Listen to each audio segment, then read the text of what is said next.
Young Matt Morris goes to the hill tonight to try to up his record to 3-0. He is coming off a win in Houston, and the Cardinals are coming off a 3-game sweep over the Milwaukee Brewers. And now it's the first of 3 against the Astros before a 2-week road trip, which will start at the beginning of next week. And welcome to the booth. I'm Joe Buck along with Al Roboski, and those 3 games. If the Cardinals win 6-5 tonight, I'm conducting an investigation. How about that? Only 11 times in the history has a series, a 3-game series, all concluded with the same score, like the Cardinals just beat Milwaukee 6-5 all 3 games. And none of them were easy. Let's take a look at this matchup between the Cardinals and the Houston Astros. Jim Edmonds was already touched on. Let's talk about both center fielders. Lance Berkman hit .331 last year with 34 home runs. He can flat out play. Switch hitter, and he established already in the first couple of years that he's one of the best hitters in all of baseball. Jim Edmonds has been one of the best hitters in baseball since wearing the Cardinal uniform. Here is a steal of home in Sunday's ball game, but he also hit 2 home runs, one off of Miller in the recently concluded series in Houston. So Jim Edmonds and the Cardinals take on Houston. A chance for these early games. Do they mean more than games during the season? I know the Cardinals at least want to establish something against this Houston ball club. Joe, you know, a lot of times people say, well, wait for September, a pennant race. But, you know, if you win games in April and May, you don't have to win those games in September. I think it is very important because they feel like they're going to be in a battle with Houston all season long. So why not start sending a message that you can't beat us now? Cardinals coming off that crushing loss last Sunday in Houston. Let's see how they rebound tonight behind Matt Morris. Getting ready for baseball. More from Busch Stadium when we come back. Welcome back to Cardinal baseball, the first of a 3-game series against the Houston Astros, and we get a chance to visit with Dave Duncan. And certainly, when you look at pitching, if you like that, you're going to see it here tonight, won't you, Dave? Well, you should. Matt Morris and Wade Miller are both outstanding pitchers, and I don't think it's going to be a high-scoring game. When you take a look at Matt Morris, fans see 2-0, and they look and see the ERA is low. But what do you see out of his first 2 starts that you really, really like? Well, I'm really excited about the things Matt's doing. He's taken his game to another level with the change of speeds that he's using now, and he's just going to continue to get better, I think. Confidence, another thing that we're seeing. 22-game winner a year ago, but he goes out there and he knows he can win every single game that he gets on the mound. Well, I think I don't know that he goes out there thinking that too much, but he does have a lot of confidence. He stays focused now so much better than he did as a younger pitcher, and he's able to maintain that focus throughout the entire game, and he's got more weapons to work with. His breaking ball, it just keeps developing, and his changeup is coming along. So, and he wants to be good. And that's the bottom line. Dave, thank you so much. Okay, my pleasure. That's the pitching coach of the St. Louis Cardinals, Dave Duncan. And coming up, Matt Morris looks to go 3-0 on the young season. Cardinal baseball is coming up next. Cardinal baseball on Fox Sports Net is brought to you by Bud Light. For the great taste that won't fill you up and never lets you down, make it a Bud Light. By your local Chrysler and Jeep dealers, the official automotive sponsor of the Cardinals on Fox Sports Net. By Dobbs Tire and Auto Centers, St. Louis's #1 choice for tires and automotive service. By Pennzoil, protection under the toughest conditions. And by Southwest Airlines, bringing people together with low fares.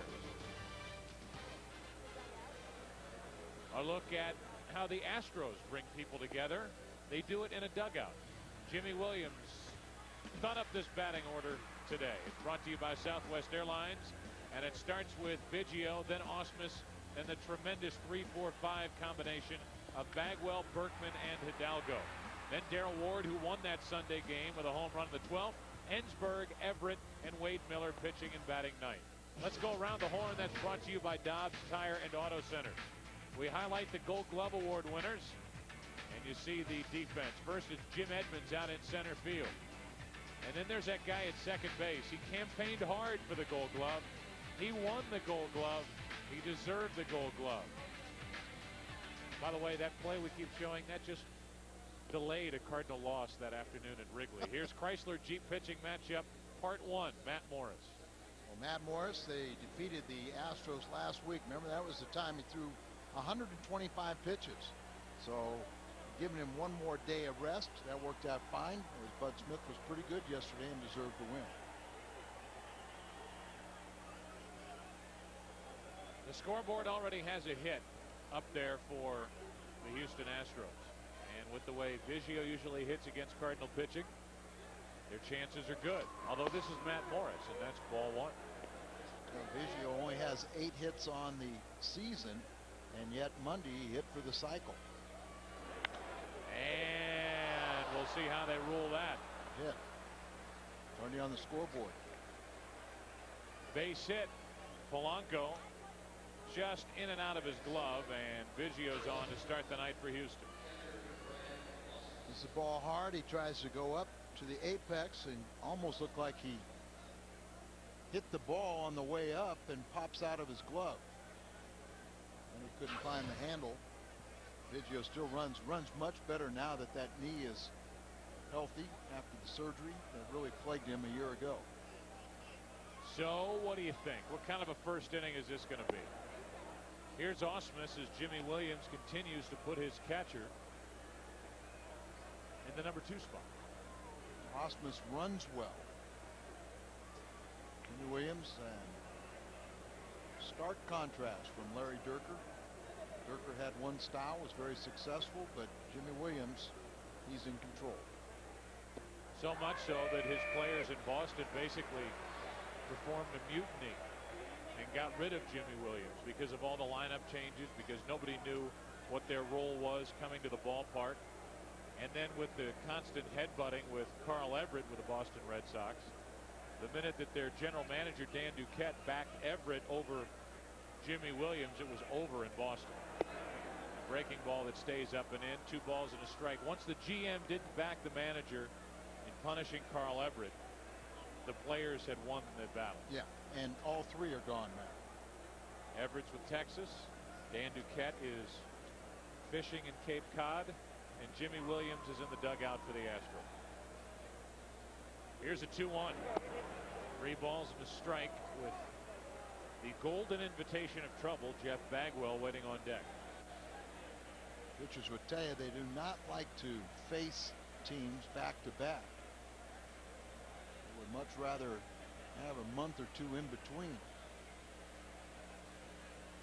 Here's a 3-1. Full count. So far, no running. And by the way, when Jimmy Williams was manager of the Red Sox, they did not have a particularly quick team. But they did absolutely no running whatsoever. Not much hitting and running, not much of anything. They were very stagnant on the bases. And there's his record. Not very good when he's matched up head-to-head against Tony La Russa. For your information, they have 3 steals and 4 attempts this year. Runner going. The pitch is a ball, and it's 2 on with nobody out. It's ball 4 on a 3-2 pitch. A hit, a walk. That was about 1.5 inches away from a strike him out, throw him out double play. And instead of Bagwell batting with the bases empty, he hits with 2 on and nobody out. DeFelice has to do what he did. But sometimes you may pop up and take a pitch away from the umpire. Doesn't get a good read. You cannot wait to find out if it's a strike 3. You got to catch the ball and fire to second. Where did the last pitch miss? Let's find out. I don't think he took it away from him, but you see what I'm saying, a breaking ball, and now he stayed down. Just a little bit off the plate. And now it's Bagwell. You know, people talk about that game last Sunday when the Cardinals blew the 3-run lead in the 9th inning.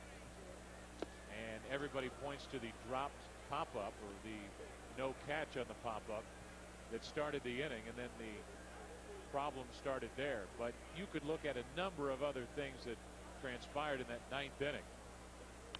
As Bagwell pops it up, infield fly rule in effect. Bagwell is out, and that's the first out of the inning. But Al, you know where I'm going with this. You can look at the drop pop fly or the no catch, but nobody forced Steve Kline to walk the number 2 hitter, the catcher. And then Bagwell comes up against Timlin, and I'll be darned if Bagwell doesn't come up seemingly every series with a chance to just pound you, and he comes through more times than not. Oh, absolutely. I mean, you just don't hold good hitters down over and over and over. But then also, the defense has Hidalgo played into the hole, broken bat, little grounder up the middle, scores 2 to tie it. 2 on with 1 out. Here's a very good Lance Berkman who takes a strike. Not many people outside of Houston know much about Lance Berkman, but he hit .331 last year, hit 34 home runs, and he's off to a .306 start with 4 home runs already. With swings like that, but not against that type stuff in the count 0-2. He also has 11 RBIs in the young season.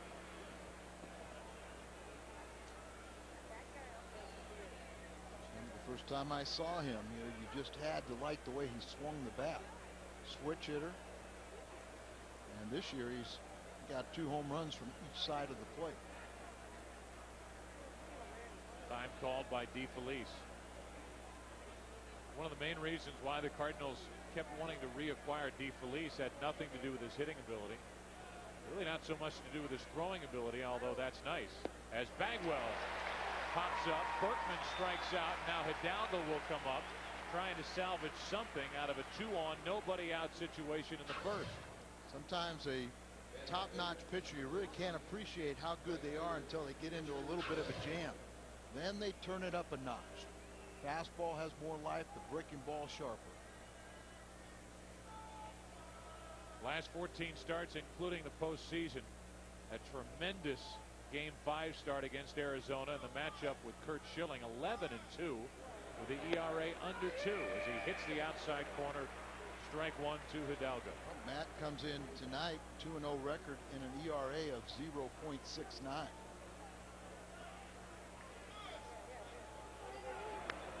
Wow. Dangerous pitch, good swing, but 93 miles per hour, and the count's 0-2. Mike DeFelice going to go out and remind him that, hey, he's pretty much on that fastball, so it's time to show him Uncle Charlie. Uncle Charlie got a little nastier since last season. I think the arm that much healthier. Hi, Charlie. And almost goodbye, Richard. 1 ball, 2 strikes on a 66-degree night. A little hazy here at the ballpark, and we learn more about Matt Morris. The great 12-6. Think of the hands of a clock. His breaking ball starts at 12 and falls to the 6. Gets the ball and goes. He doesn't waste any time, and they're a great career record here at Busch. And that should continue. A little pop-up, shallow right. Fernando Vina there, and the Astros put 2 on. We came on talking about the 3-4-5 combination of Bagwell, Berkman, and Hidalgo. All 3 make outs, and Morris gets out of trouble. No score. Dave Duncan is writing in that notebook, Matt got into trouble, Matt got out of it, now it's time for me to spit. Bottom of the first inning, and the Cardinal lineup brought to you by Southwest Airlines. It'll be Vina, Polanco, and Drew. Albert, Jim, Tino, Mike, Eli, and Matthew. The 3-4-5 hitters for the Cardinals, hitting .337. Let's go around the horn, brought to you by Dobbs Tire and Auto Centers. The Houston Astros defensively have Jeff Bagwell at first base. Second baseman Craig Biggio. Across the way it's Morgan Ensberg over at third, with Mr. Everett at shortstop. Not Carl Everett, who they traded to Boston to get this Everett. That's Darrell Ward in left. Lance Berkman in center. Richard Hidalgo is the right fielder. Brad Ausmus does the catching. And it's Wade Miller on the mound. He's only 25 years old, and he's the other half of the Chrysler Jeep starting pitching matchup. Got a no decision in the game Sunday against the Cardinals, but he pitched pretty well in that game. Did give up a home run to Edmonds, and he was a 16-game winner a year ago and a very good one. Vina takes the ball outside. Against the Cardinals, Wade Miller in his career 3-2, good last year. Overall, a 3.15 ERA against Cardinal hitters, and he falls behind Vina 2-0. Morris in the top of the inning allowed a hit by Biggio off the glove of Polanco, the shortstop, then a walk to Ausmus. But got Bagwell, Berkman, and Hidalgo. 2 pop-ups and a strikeout. A 2-0. How About a 3-0 count on Vina. It's time to take at least one pitch, if not two. This is a very good pitcher. You'd like to jump out on top. Miller, it's early, but he really has not had the command of his pitches yet. The 3-0. Ball 4, a leadoff walk. A good start, and we go down to Dan McLaughlin, who's with Tony La Russa's new best friend, Mike Martz. You got that. It is his new best friend. Joe Buck has given you trouble saying that you're Tony La Russa's new best friend. That's a good friend to have. He is a good friend to have. I know you two bonded before, but had a chance to go to spring training. What was that experience like? You know, it was so much fun for me. He really kind of gave me a lesson. I sat there by the third baseline there on the stool, and he talked me through what they were doing in the game, how they were managing the pitcher, and all the calls that they do was fascinating. I loved every minute of it. It's a mutual admiration society among many of the sports, whether it be baseball or basketball or football, isn't it? It is. You know, the thing you got to appreciate about Tony is he's so intelligent about this game, and he's so intense. You know, sometimes probably the perception about baseball is maybe not quite so intense, but I tell you what, when I got in the locker room and watched what the guys go through and just seeing how they work this thing was fun to watch. These fans in this city love their Rams and they love their Cardinals. It's amazing how they turn out, isn't it? It's the greatest sports city in the country. How about for you? What's up next for the St. Louis Rams? Right now we're getting ready for the draft. We had our meetings today on the running backs. We'll finish up tomorrow and Monday going through our positions, and then we'll start to stack the board in preparation for Saturday. Thank you very much. Enjoy the ball game tonight. My pleasure. Thank you very much. You bet. That is Rams head coach Mike Martz. Guys, back to you. All right, Dan, thanks. Good to see Mike Martz, nice and relaxed. And they've got a big day coming up, trying to restock with some of the kids coming out of college. You know, I was a great football player, Joe. Had it down to a science, how to hit a runner the split second he relaxed after the whistle. A walk, a hit and run ground out, runner at second, one out. Now Miller falls behind 2-0 on J.D. Drew, and a visit from Brad Ausmus. It's tough enough facing these big league hitters, but when you have to do it behind in the count, you really make your job very difficult.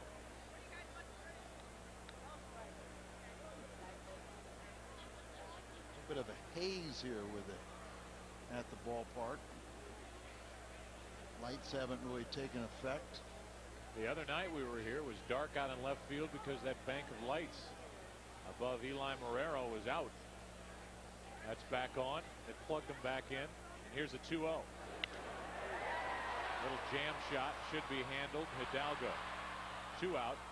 And it's going to be up to Albert Pujols. Our Ford Dealers key matchup. Let's take a look at the 3, 4, 5 hitters. Batting average, you group them together. This season, the Cardinals lead the major leagues with a combined average from their 3, 4, 5 hitters of 337. There, the Astros at 294. And last year for the season, throw the Rockies off the top of the list. And you've got the Mariners, Astros, Indians, and then the Cardinals. And the guy at the plate, Albert Pujols, was an enormous part of that. Just an unbelievable season and off to another fine start. Runner at second, 2 out. And a good fastball from Wade Miller, strike 1. I think that is one of the real keys, is the fastball. Keeping it down and away really sets up the breaking ball. Defensively, they play Albert Pujols the way we pretty much see everybody play Albert, straight away, because he'll hit it anywhere. Late on that cut, 93 miles an hour, and it's 0-2. And Miller has just reared back and come right at the Cardinal cleanup hitter. So it's amazing how I think one of the nicest compliments you can give to Wade Miller is you compare him to Matt Morris. Both young right-handers, and hooked up tonight. Good pitching matchup throughout the weekend as Pujols takes a breaking ball and flips it out of play. It's scary how good the young pitching is for the Houston Astros, and it should only get better as the next couple of years unfold. That's right. He's Morris-like, very aggressive, a good competitor, got a good curveball, good overpowering fastball. What he tries to do, a lot of the right-handers, is get that fastball down the way to set up his other pitches. To the left-handers, change-up and backdoor breaking ball are effective. Good pitch to strike out Pujols. He thought it was high. Wade Miller liked the call from the home plate umpire, and we go to the second. The leadoff walk, And the Cardinals strand a man. After one, no score. Nada, nada. After uno. And tonight on the Best Damn Sports Show period, NASCAR on Fox's. Jeff Hammond gets us geared up for Sunday's Winston Cup race. Plus three-time Super Bowl champion Michael Irvin returns as a guest host. And Andy Dick will be on the set. You never know what's going to happen. Emmy-nominated Best Damn Sports Show period tonight at 11 right here on Fox Sports Net. Andy Dick show on MTV is consistently the funniest show on television. I would never let my 5-year-old watch it, but it's good. Here's Darrell Ward, fresh off a game-ending 12th inning home run against Cardinal pitching last Sunday. He has a 1-ball, 1-strike count. I know a lot of people are anxious to see how this guy does as he finally gets a chance to play every day. Well, we know he can hit. And late in the game with the lead, they'll take him out for defensive purposes, but they think his bat is lively enough that they can deal with his defense. Lost a lot of weight, a lot smaller than when we first saw him get to the big leagues. That bumped the corner, and it's 2-2, and Darrell Ward didn't like the call. But this is one of the reasons, outside of millions and millions of dollars, that the Houston Astros were at least willing to let Moises Alou walk away. They had this guy waiting, ready to go. That's a pretty good breaking ball. Then Ward kicks it away. Still an out at first base, but should have been out anyway. Can't kick the ball away. Yeah, the umpire said it was didn't see it or interpret it the wrong way, as he clearly did kick it. It would make things more interesting if you could do stuff like this. Look at that big backswing. I think Ward knew it. It was hard to see on that replay, but you could definitely see it from up here that Ward stuck his foot out and pushed the ball away from Mike DeFelice. But Mike had plenty of time to go get it. 1 out, nobody on, and here's Morgan Ensberg off to a 261 start. And one of the reasons why the Astros let Vinny Castilla walk away, along with millions and millions of dollars. 1 ball, 1 strike. Morris is working on extra rest, which he got after what, 125 pitch effort against the Astros? Yes, sir. A 1-1 pitch. 2-1.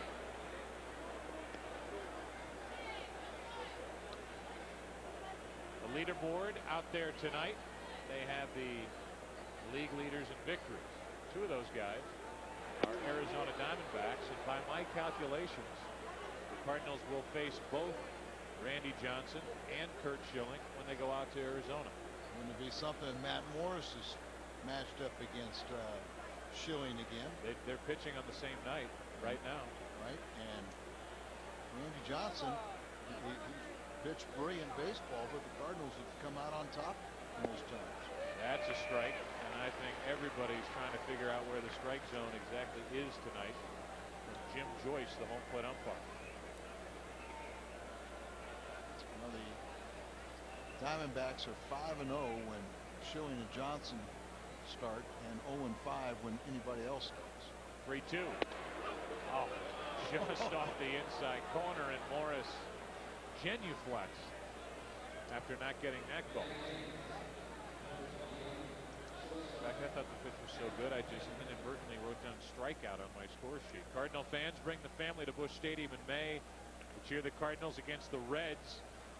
Nice weekend, Friday, May 17th. Bud Light T-shirt night. The first 25,000 fans, 21 and over, with a paid admission, receive a Bud Light T-shirt. Sunday, May 19th, Steve Klein Cap Day. The first 20,000 fans, 20 and over, with a paid admission.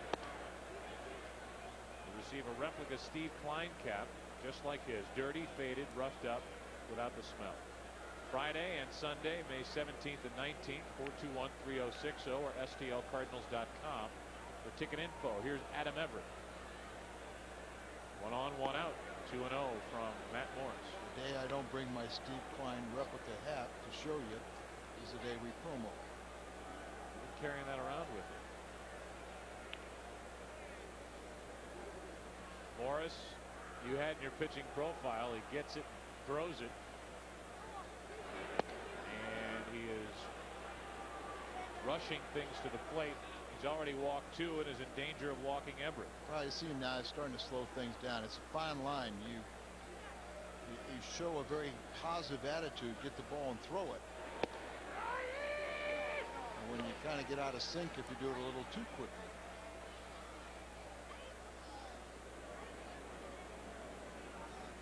Dave Duncan is watching that pace that Morris sets on the mound as he needs to throw a strike. Instead, he throws to first, and that's probably called from the bench just to slow him down a little bit more. We know it's called from the bench, but we're guessing that it's to slow him down. Off the plate, foul ball, strike 2.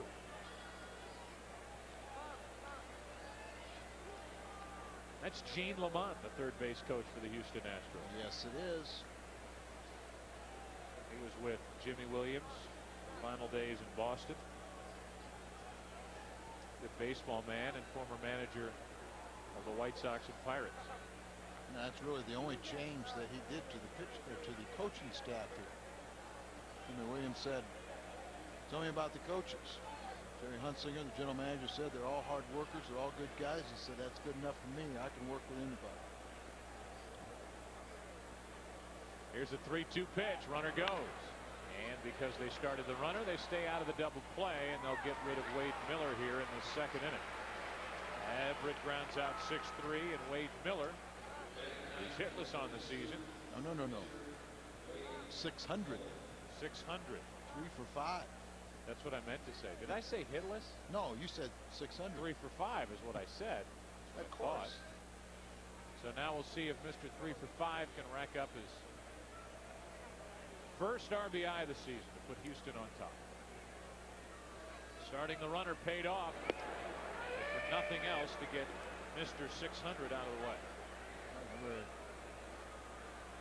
Sunday he hit one just inches from being out of the ballpark. Matt Morris, I'm sure, was paying attention. I'm sure he was. Garrett Stevenson now knows.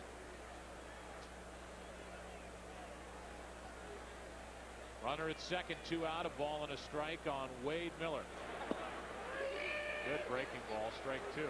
Should we start this whole process again? Should we give out the whole email? Let's go. I'm ready. I've had fun with the emails. We're setting records with the emails that we receive, and there's where you go. FoxSports.com. Lycos. It's on Lycos. Keyword Cardinals booth.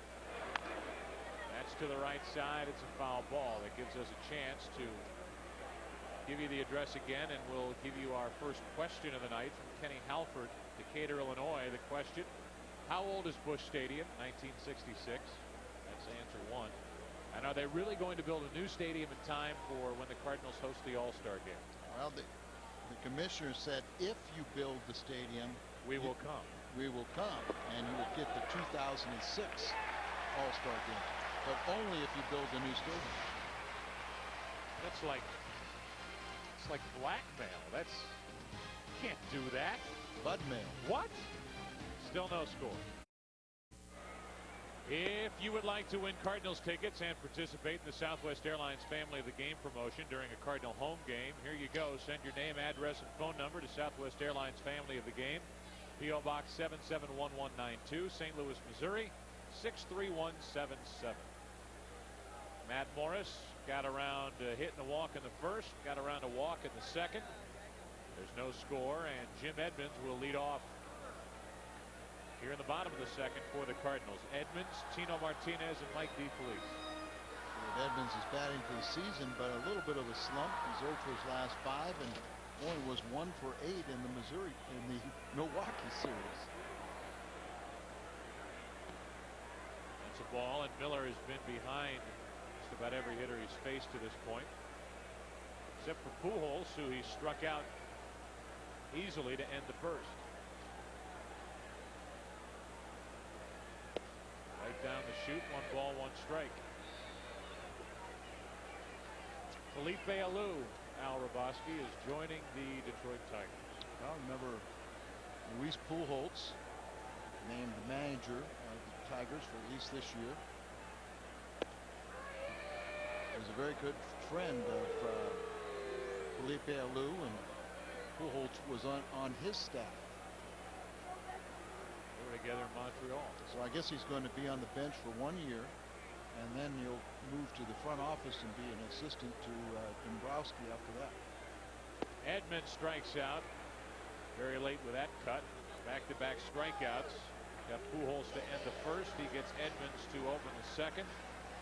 Tino Martinez will step to the plate. See that backdoor breaking ball.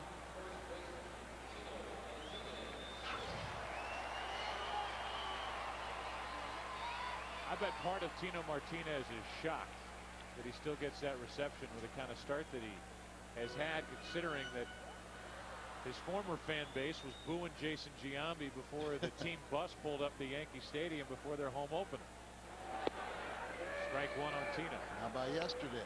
Came to bat with the bases loaded after they intentionally passed Edmonds to a standing ovation. And he delivered by walking. The 0-1 into right field. He has a hit. Tino got it down toward the end of the bat. The pitch was up, and Martinez has the first Cardinals safety of the night. Little clunker, but that's all you need. You just start building from there.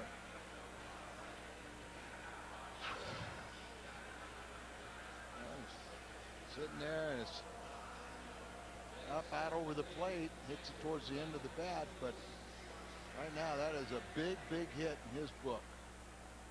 And let's hope he can build on it from this point. So 1 on 1 out, Mike DeFelice. The Cardinal catcher will step to the plate. He's hitting .313 with 2 homers, 4 RBI.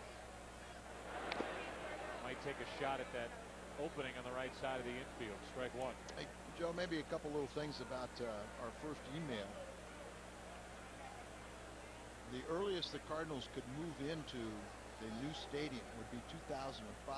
It would not be totally completed, as they'd have to tear down Busch Stadium at that time. So if it is built on schedule, partially completed. That's a foul ball. Should I was be. going to say, why don't you call? DeFelice started hobbling down the line. Fouled it off his foot, and home plate umpire ran out in front of the plate and then turned around to look and see. But you can tell just by the sound right off his leg, and starts hobbling right there. But you would move into the partially completed stadium in 2005. They would tear down Busch Stadium, complete it in 2006, and then the All-Star game would be awarded here. The All-Star game has become a week-long love fest and generates $100 million for the host city.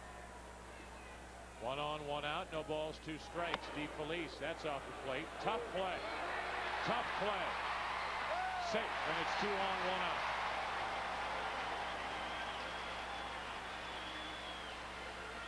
These young infielders on the left side. Everett is a real good defensive player. Innsburg not quite as good, but this is a tough play right there. Absolutely missed it the first time, stays with it, and a good scoop on the other end. But DeFelice running hard, he beats it out. He'll score an error. A tough error. Tough error is right. Well, he hit off the plate from the bat and then took a funny bounce, and Innsburg had no choice but to try and charge it. He couldn't come up with it cleanly. Now it's 2 on with 1 out. You can see from that last replay how DeFelice reached first base safely. The ball left his bat. He put his head down and he ran as hard as he could down the first baseline and barely beat it. Among the Cardinals, how do you like those batting averages and the names on the list? Eli Marrero leading the way, and Mike DeFelice, number 5 on the team, and don't forget Edgar, number 3. 2-0 on Marrero with Morris on deck. Well, the biggest thing with Eli right now, Joe, is remember at times last few seasons we'd see him make a wild swing and the head would be flying. He'd pull off pitches, but now that head is staying right on and eyes riveted. Pop up behind the plate, and there's a play for Austin. 2 out. Now it takes a hit from Morris.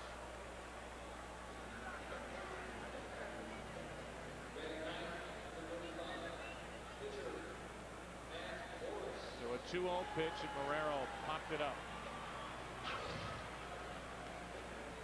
Got in on him a little bit and keeps the mask on, looks up. It's another feature with those hockey-style masks. Not heavy to where, you can't run with them. That's into left center field. It'll hang up, and Portman will go to it to end the inning. Good effort by Morris, with the ball hit down toward the end of the bat. No runs, a hit, an error. Now the Cardinals have left 3, as have the Astros. After 2, no score. No score. Cards and Astros, and a proud sponsor of Cardinal baseball is Hardee's, and Andy Puzder is with us from Hardee's, and I know you're proud to be associated with the Redbirds, a hometown team just like you guys. Absolutely. We're new to town as a company. I lived here for a number of years, but we're new to town, and we want to get behind the team and get behind the town, do what's right. And you being a president and CEO of Hardee's, you have an understanding what Cardinals mean to these fans, and obviously you want to get Hardee's support behind that. Oh, absolutely. I went to law school here in the 70s, lived here in the 80s, great years with Whitey Herzog and Ozzie Smith, and been following the team ever since. Cardinals mean a lot to St. Louis, and they can mean a lot to Hardee's. How about children with Hardee's and what you're doing here with the ball club? We've got a section up here called the Superstar section, which the Little League baseball and softball teams can sign up for. You can sign up at your local Hardee's for a chance to come in. You get the section, you get the Superstar section. You get Diamond Vision coverage for your team. You get promotional items, cool stuff that it changes every game, so I can't say what it'll be, but good stuff when they come in. It's a lot of fun for the kids, and we're real proud to be a part of that community involvement with Cardinals and Hardee's. And fun for the parents as well, right? And fun for the parents as well, that's right. Nothing better than Little League. Andy, thank you so much. Thank you, Dan. Hardee's, a proud sponsor of Cardinal baseball. Guys, back to you. All right, guys, thanks. 2 balls, 2 strikes on Biggio, who leads off here in the 3rd. Joe, don't they have 2 Hardee's in the ballpark now? Now that I don't know. I believe so. New this year, they have 2 Hardee's restaurants. 2-2 pitch, and Biggio just got a piece, and DeFelice couldn't come up with it.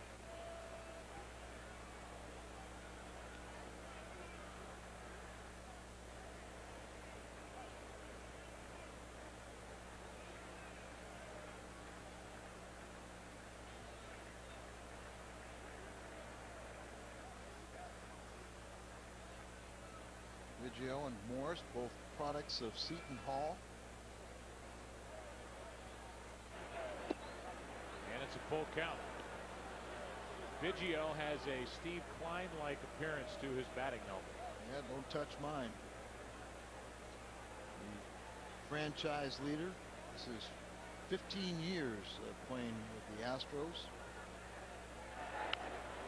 For a while, Walt Jocketty first got here, he was close to becoming a Cardinal. Yes, he was. He was a free agent and almost came to St. Louis. Then did we almost get Chuck Knopfler? We did. That's strike 3. And that's strikeout number 4 for the Cardinal right-hander. There have been a lot of guys that the Cardinals almost got, but we like the team they have. This Schnucks State, in Cardinals history, Steve Carlton makes his Major League debut April 12, 1965, walking a man in the 11th, Wrigley Field. The game was called after 11 because of darkness. Where were you in 1965? It's kind of personal. Okay. But, see, I had something in common with Lefty. I got my first win in Wrigley Field. I lucked out. They didn't call darkness, and I pitched the 16th and 17th innings without lights. The 0-1. Inside, 1 ball, 1 strike. So what you're saying then is you got your win. It was kind of tainted because they couldn't see your pitches. Wouldn't you associate tainted with anything about me? Yeah. Yeah, see? Figures. 1 ball, 2 strikes on Ausmus with Bagwell on deck. Only cheating if you get caught. What they say. You get yourself into a lot of trouble living that way, Mr. Ravaski. But if you feel good with that, then go right ahead. Still 1-2 on Ausmus, who drew a walk after a leadoff hit in the 1st. by Biggio, but for some reason the good heart of the order for the Astros didn't capitalize on it.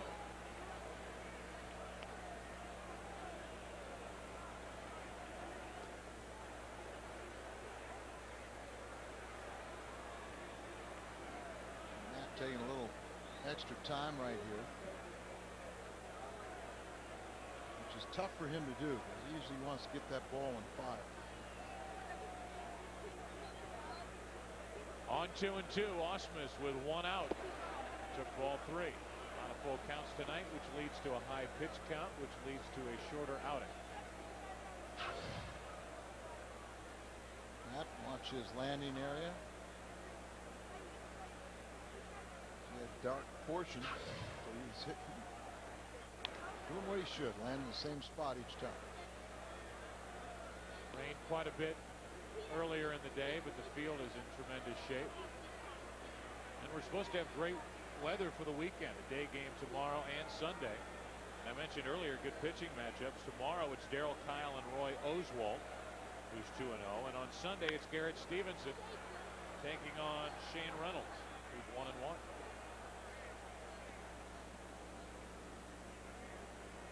Dave Duncan, I think everybody feels that these games are going to be highly competitive. Even though each side has good offense, they have good pitching. That's too far outside and a 1-out walk. Walk number 3 already for Matt Morris, and walks are usually in short supply when Matt Morris is on the mound. Well, just a little bit off the plate. He walked Ausmus twice now.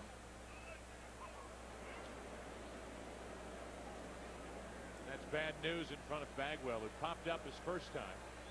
Off to a 281 start. I don't want to say what numbers in the next column under home runs. We'll save that for the end of the series. And he's driven in 3. One of which came on that ringing double that he hit against Mike Timlin in Houston on Sunday.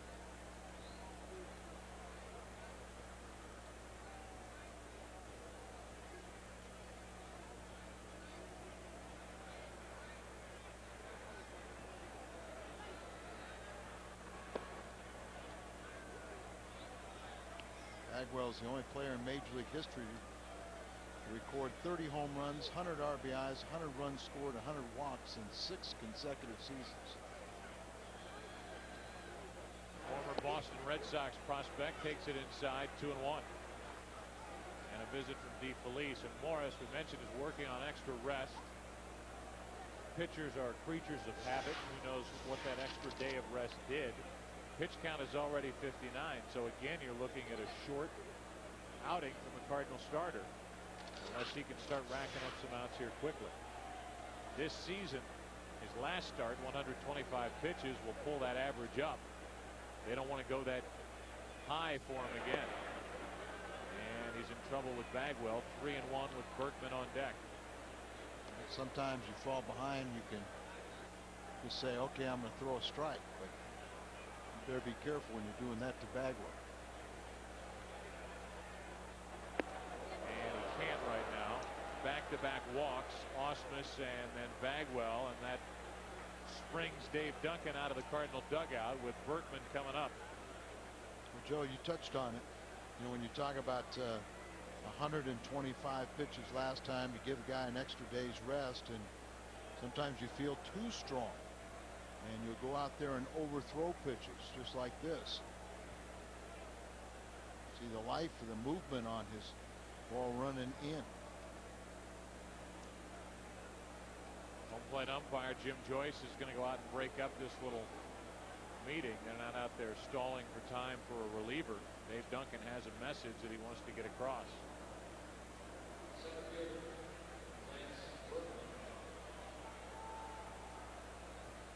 So 2 on, 1 out. Pretty good speed aboard for Houston. And a guy who can drive the gaps and drive the ball over the wall, Lance Berkman at the plate. Lance struck out on a very good Matt Morris curveball back in the first inning. He had the same situation in front of him. 2 on with 1 out then.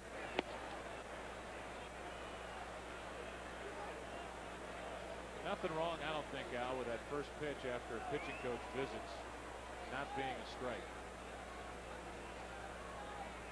Hitters are keyed up, ready to jump on that first pitch. You're trying to guide in there, but now to follow that up with a pitch that misses low. It's 2-0, and Morris, very uncharacteristically, can't find the strike zone. When I was a really young player, Ron Fairley used to remind me of a story similar to this. Fell behind, and he said Simmons was saying, "Hey, don't be too fine." So Fairley said, "I'm not going to be too fine. I'm going to look for one right here." Wow. Right about there. Yeah, right about how Berkman just swung. But Fairley's landed on the other side of the fence. This one hit the screen behind the plate, and it's 2 balls and a strike. I would have preferred that too. Let's see if Matt Morris can induce a double play grounder. This guy gets usually pretty good lift when he makes contact. Here's a 2-1. That's well hit into left. Back is Marrero on the track to put it away, and the runners have to retreat to first and second, 2 out. A little later in the year, that ball might have been off or over the wall. Absolutely. Take advantage of the heavy air here this evening, and don't do that a month from now.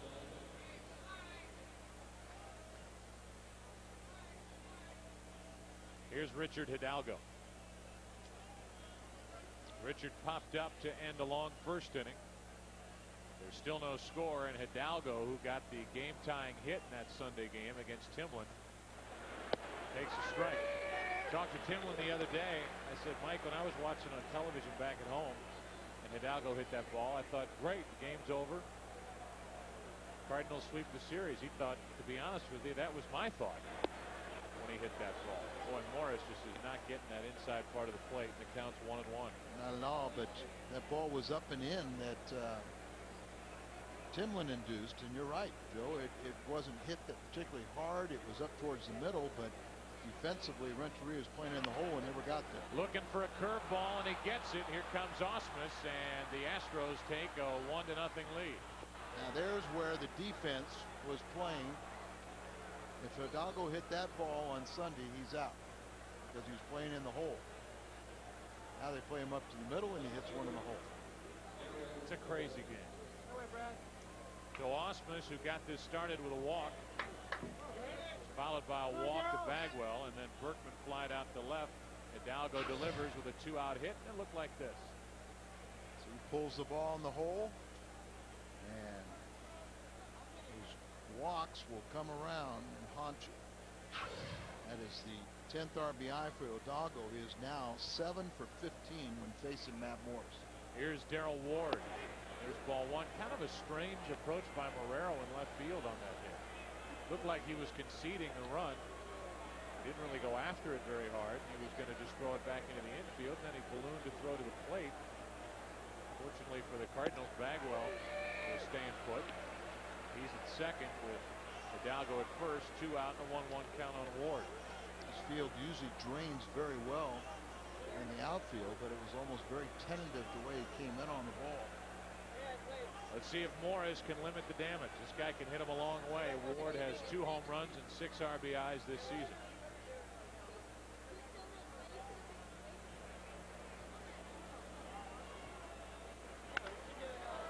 Should end the inning. Edmonds back, and let's go to the bottom of the third. The Astros get a run, but that's it. They leave 2, and they've stranded 5. The Cards will have the top of the order in the third, down by 1. Richard Hidalgo puts Houston on top 1-0 as we move to the bottom of the third, and he delivers the Nextel direct connect hit. Looked like he was looking for the breaking ball. He got it, and he served it into left field. Osmus slid across, and the Astros lead by 1 as Wade Miller will face the top of the order. So far, Al, it's been a struggle for Matt. Yeah, it has. Don't like it that his pitch count has gotten up so high. 71 pitches through 3 innings. Here's Vina, and there's a breaking ball for a strike.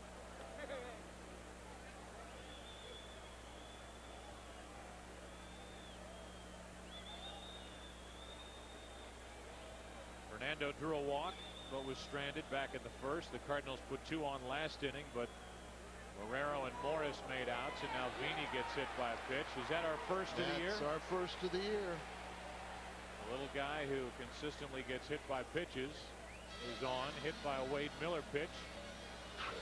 And again, he leads off the inning by reaching base.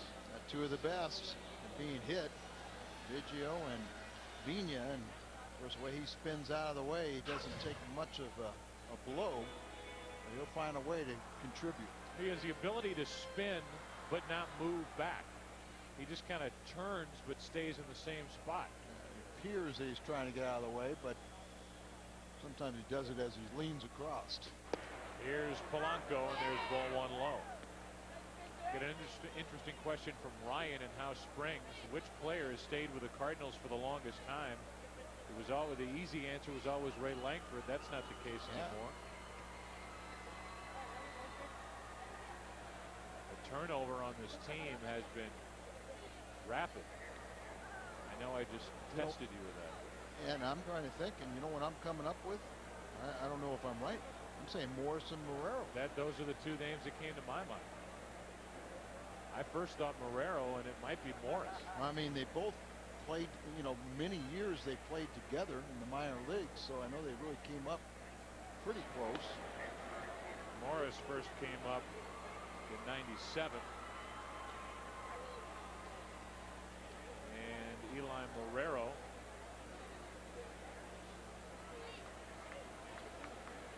first came up in '97 as well, so they're right there neck and neck. Polanco, 1 ball 1 strike. The pitch count for Miller. Told you that Morris was up over 70 with 71, and Wade Miller in the same inning has thrown 29.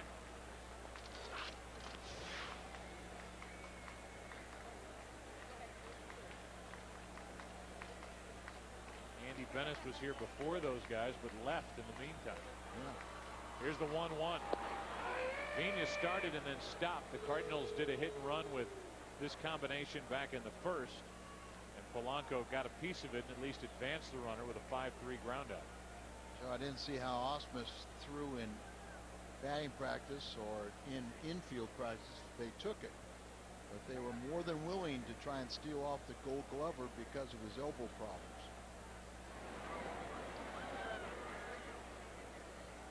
The Astros are very aware of Fernando Vina over at first.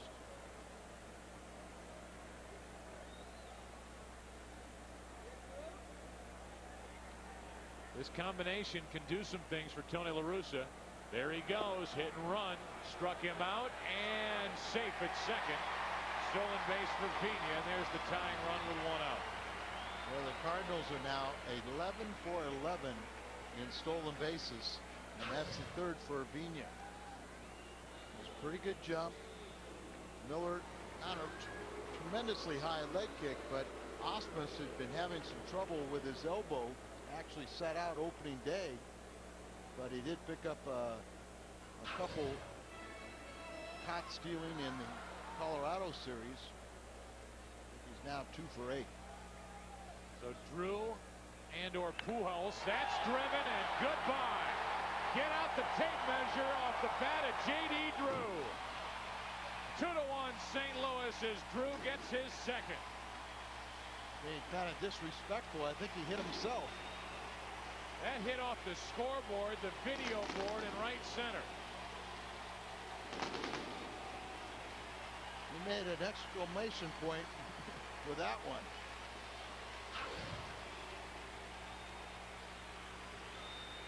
Boy, he gets the arms extension. He catches it on the way up. This is just a towering fly ball, and I thought it hit the video board in right field. Yeah. Right in the middle of Busch Stadium on the video board. Remember when we were all in awe when Darryl Strawberry hit the clock on that same board? This had more distance than that. Sure. More out towards center field. It's 2-1 Cardinals, and this crowd will buzz for a while about that. Ken Daly will be very thankful that somebody gave up a. Was it Daly? Yeah, Daly served it up. Tino Martinez tucked around that corner talking to J.D. Drew. That was something. 2 balls and a strike. Ooh. A hit batsman, the stolen base, and on the first pitch to Drew. Wow. The 2-1 to Albert. Hard hit, but Adam Everett to his left. Takes it in and throws out Pujols. 2 out. Hayhira from Hayhira, Georgia. Hey, Shea. Wow. Keep on feeding him. I want to see it again. You will.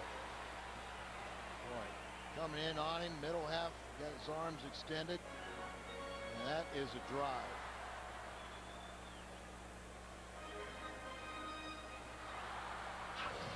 So base is empty for Jim Edmonds. Strike 1.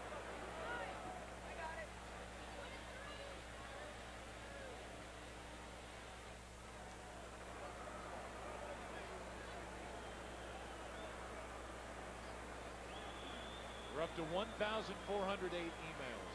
All right. Yes. Here's an 0-1 to Edmonds. 1 ball, 1 strike. We're going to go through every last one of them unless tomorrow's game starts before then. Do we need to give that out again? FoxSports.com. I think they got it, don't you? Lycos, keyword, Cardinals booth. 2 out, nobody on, and Edmonds takes ball 2.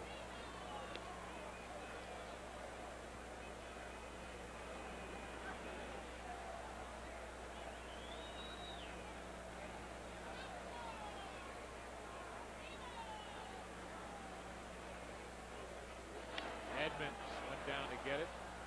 Fouls it away. 2-2. Edmonds with 2 home runs. J.D. Drew with 2 home runs. And Mike DeFelice with 2 home runs. We always say it, but it might be literally true. That thing been allowed to carry its full distance. Drew might have chopped that up into 2 home runs. Here's a 2-2. Cardinals lead it 2-1. And a full count with Tino Martinez on deck.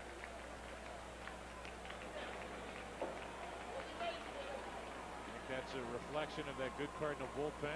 3-1 record in 1-run games, and that same type ratio, wins to losses, should carry throughout the season. We're going to remember a couple times the bullpen has given up some leads, but the Cardinals bullpen ranks 4th in the National League with a 2.74 ERA. Edmonds stays up there. And Joe, it looks like we're going to see them have a prominent role in this game because Matt, with a high pitch count, hopefully he can settle down and get at least through 5, maybe 6. You're not thinking much more than that. No, with the pitch not at count all. of 71 after 3. And relievers have accounted for more innings than the starters have this year. Here's a 3-2 to Edmonds. That's pretty well hit to left center field. Might get out at the wall. Another home run. It's 3-1 St. Louis.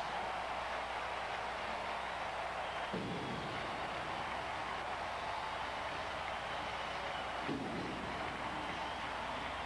me, that's a good sign. Jimmy has been a little bit of a funk. He's over his last 6 and striking out a few more times of late.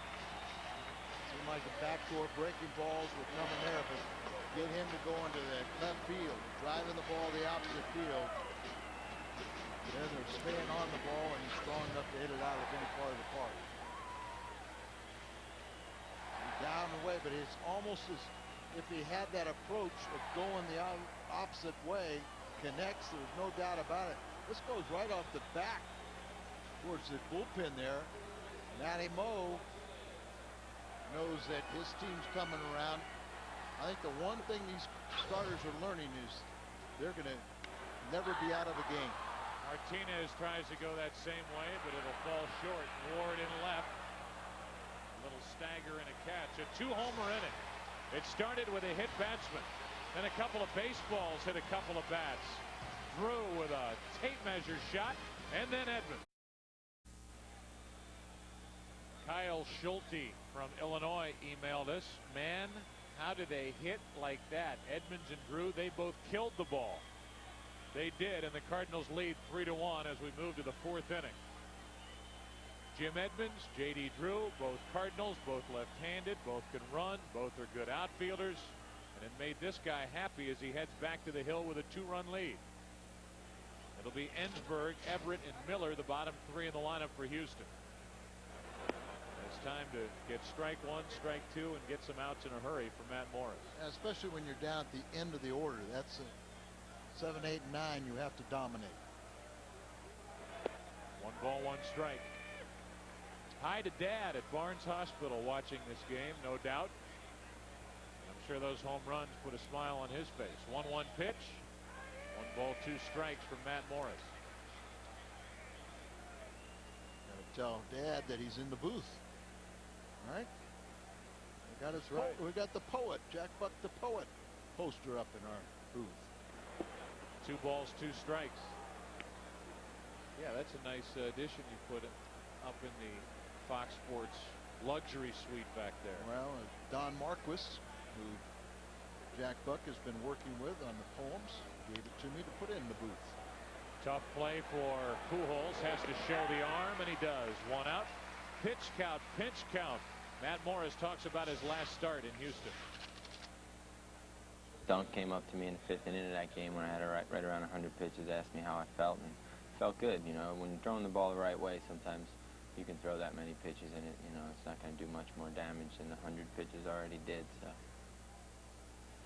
Up to 76 pitches. It took 5 pitches to get Ensberg on the ground out to 3rd, and here's Adam Everett, and there's a base hit into left field. Marrero on that wet grass goes over and makes a nice play to cut it off. It's a 1-out single.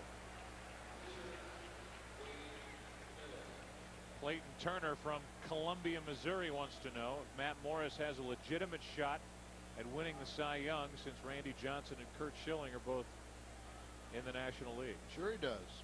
He also has a legitimate shot of finishing 3rd like he did last year. And still having a great year with his 22 wins. Here's Wade Miller up there, most likely to bunt. Just so you know, Drew's home run 496 feet.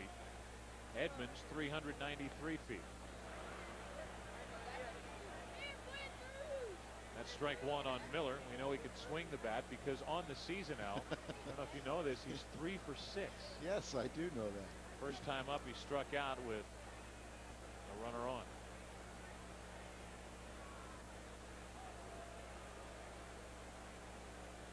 Three to 1. The Cardinals lead. Each side has 3 hits.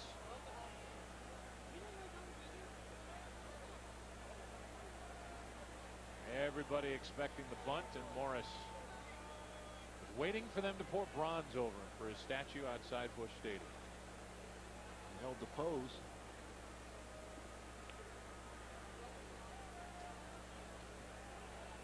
That's Pujols cheating in at 3rd.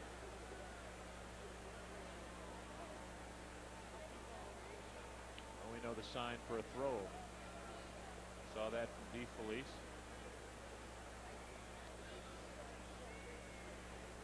And the count's still 0-1 as they keep an eye on Adam Everett, who came in with a .211 average, grounded out to short his first time, but singled into left field here with 1 out in the 4th. Good bunt. Morris takes the out at first. Runner at 2nd, 2 down for one of the best RBI men in the number 1 spot, Craig Biggio. Our Aflac trivia question is this: what Cardinals hurler owns the team record for most appearances by a rookie?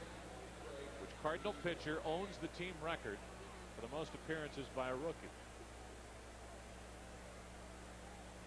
Automatically, you have to take starters out of the equation. Right, because even if they were in the rotation from day 1, they're only going to get about 34. So think relief pitchers. Tying run at the plate, Biggio, runner at 2nd, 2 out. Mike Perez. That's a good guess. Did you get help on that? No. Breaking ball from Morris, missed a little high, ball 1. Which probably means it's not correct. On the outside corner, good pitch, 1-1. How in the world did you even remember Mike Perez, let alone. Because I remembered at one point he had the, and I don't know if he still does, but he had the appearance record for a right-hander. 2 balls and a strike from Morris. Biggio waits for a mistake. Craig has hit 1 home run, and that home run must have come in that game in Colorado when he hit for the cycle. Hit the cycle. 6 times the Astro has hit for the cycle. 5 different players. That's a base hit into right field, and that'll dig into the Cardinal lead. He is so good. It's a 3-2 game as Biggio serves one into right. The hit by Everett, the good bunt, and then the RBI single by Biggio gets his 5th RBI. Now goes 6 times an Astro has hit for the cycle. 3 times it's been against the Cardinals. Bagwell last year, right? Bagwell last year. Who else? Jose Cruz? Did he ever hit for the cycle? Cedeno did it twice, once against the Cardinals. And the one you'll never get, he's deceased. Strike 1 on Ausmus. Andujar Cedeno. Andujar Cedeno. Well, you talk about a guy who came up with a ton of promise, the former shortstop for the Astros. That should end the inning. Astros get a run back on singles in the inning. 1 by Everett, 1 by Biggio. They also strand their 6th of the night. Bottom of the 4th. 3-2 Cardinals. This portion of Cardinal baseball on Fox Sports Net is brought to you by Auto Tire. For the very best in tires and service, you ought to go to Auto Tire. By Aflac. Without it, no insurance is complete. And by Advance Auto Parts. The best part is our people. Well, Matt Morris will hit here in the 4th inning. He's due up 3rd. He is through his first 4, and so far he's allowed 2 runs on 4 hits. The Astros, the game's only error, and the Cardinals lead it by 1. Here's DeFelice. There's ball 1. Mike reached on what was an error. It could have been ruled a hit on a chopper off the plate back in the 2nd.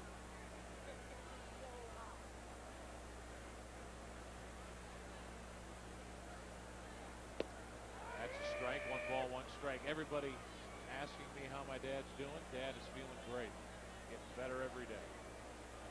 So we're thinking about you out here at the ballpark tonight. And I'll salute you at Barnes on my way home on Highway 40 after the game. Everybody will. DeFelice chops it toward the Astros dugout. It's 1-2. Well, you know, your dad's had some major surgeries, but I'm sure your dad would want to wish us a speedy recovery to Dustin McInnes. You know Dustin. Gabe Girardo, who just had his 109th surgery at Cardinal Glennon today. Come on, Dustin, see you out here at the ballpark real soon. 109 operations. I actually saw his friend Bobby out here at the ballpark yesterday, and she told me that he was going to undergo another surgery, and I told my dad that, so he was aware of that. Here's a 2-2 to DeFelice leading off. And that's slicing toward Hidalgo. 1 out. Our Aflac trivia question. What Cardinal hurler owns the team record for most appearances by a rookie? Our Aflac trivia answer, Michael Perez. 77 times he appeared in 1992. He had some talent. He was a good closer in the minor leagues. He had the misfortune of getting drilled by a batted ball back up the middle in the head. And for a long time, in fact, it never really left him. Had a tough time not recoiling after he threw every pitch. It just stayed with him and he couldn't shake it. A 1 pitch out. Marrero's 0 for 2. 2 out, nobody on for Morris, who's coming up. Our What's on Tap is brought to you by Bud Light. With a great taste that won't fill you up but never let you down. Make it a Bud Light. The games in Arizona on Fox Sports Net Monday and Tuesday. 8 o'clock starts here locally. Now tomorrow and the next day, Saturday and Sunday against Houston, are on WB11, right? No. They're not. No television this is week. it. This is it. So you are finished for the weekend. I have to go do radio, and you are going to be finished. Oh, and then what about the road trip? Okay. You got me. Actually, I'm going to go see my mother in North Carolina. 2 out, nobody on, and a ball that caught the inside corner. Congratulations to the St. Louis Blues. They clinched their playoff spot yet again, and they will be on television over the weekend, the next couple days. We've got Detroit coming up. And there's no doubt that Lord Stanley's Cup will probably have to be won or lost in Detroit this year. That team is one of the best ever. The 0-2 with 2 out. 1 ball, 2 strikes. Had a couple of former Blues on that team, and Hasek in goal. Hull and Shanahan, they were a pretty good combination. Breaking ball, and Matt Morris is gone. Scotty Bowman's still back there behind the bench. 4 strikeouts for Wade Miller. And let's go to the 5th inning. Cardinals lead it by 1. Ford Focus now with $1,500 cash back or 0.0% APR financing plus 6 months of gasoline and no extra charge. Focus only at your Quality Ford store, the home of the official cars and trucks of the St. Louis Cardinals. Some young fans here at the ballpark tonight. Hey, I know them. The Themans. The Themans, huh? Wave back. Hi, guys. There's John Taylor in the blue coat and the hat. He's in Natalie's class. There's a drive into left field. Bagwell is on to start the inning. St. Louis, man, everybody wants to know where you went to high school. You see people in the ballpark. You know who they are. Where was this pitch to Bagwell from Matt Morris? That looked like probably a hang curveball. And all said and done, you should be lucky at just a single. But it puts the tying run on with nobody out. That brings in Lance Berkman, who flied to deep left his last time up. Matt Morris trying to huff and puff his way through 5 innings tonight. I don't think Cardinals are going to get much more than that, if that. Berkman takes ball 1. What's the pitch count? 88. I think it's safe to say this is sort of a 89 pitch night to where you're kind of it's not easy. You're laboring out there, and you want to see him stretched out, but you don't want to see any damage. They play Berkman to pull the 1-1 pitch.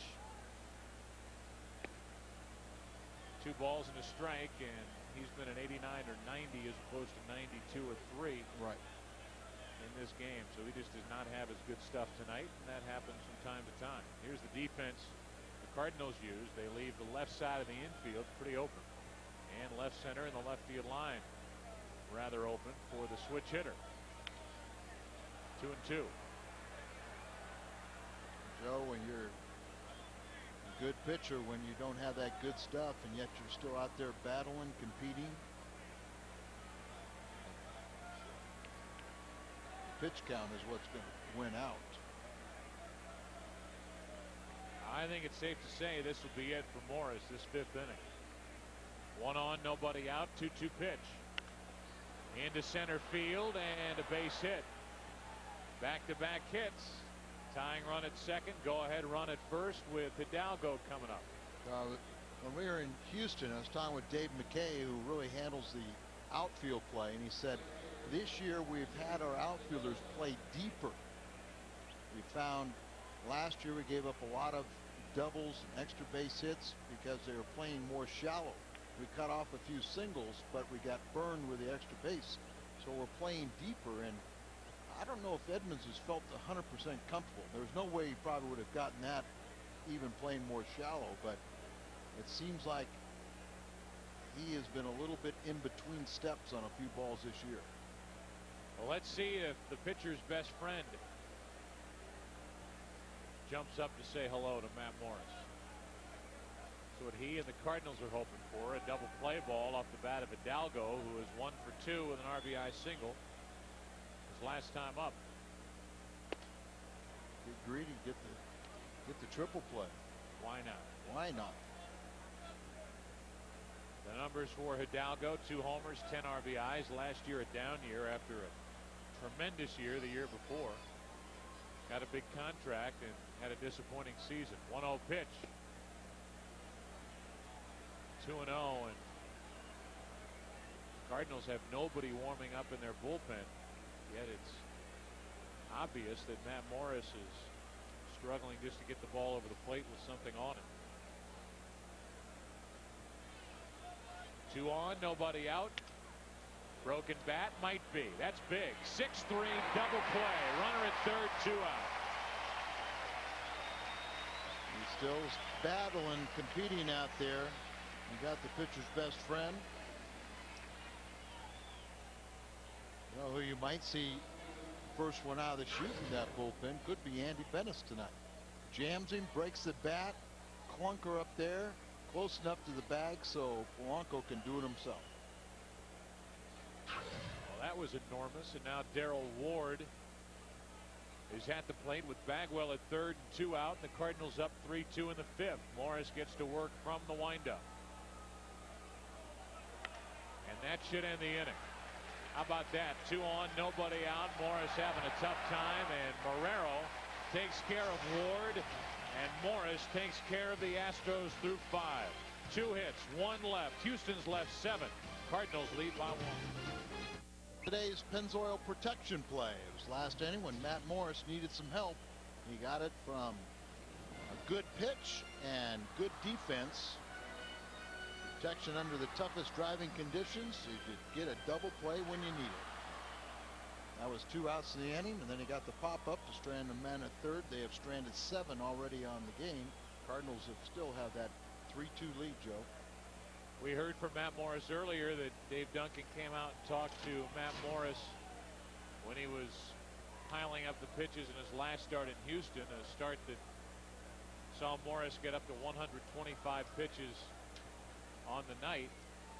Morris got an extra day of rest, and even though he's right around the 100 pitch mark, might be a little short, might be a little over, he is going to go back out there for the 6th inning. Nobody is warming for the Cardinals in the bullpen. However, they have been all jumping around and stirring down there in the pen. Well, he's probably at the point now to where he's wore himself down a little bit and will be a little more efficient. And then you're just hoping he has enough left to keep on battling. Pena, Polanco, and Drew, top of the order for the Cardinals, who have made 3 runs on 3 hits, while Houston's been frustrated with only 2 runs on 6 hits. Cards have left 3. The Astros have left 7. 0-2 on Pena. Pena's reached twice. He's walked. He's been hit by a pitch. A big stolen base. Scored on the home run by Drew.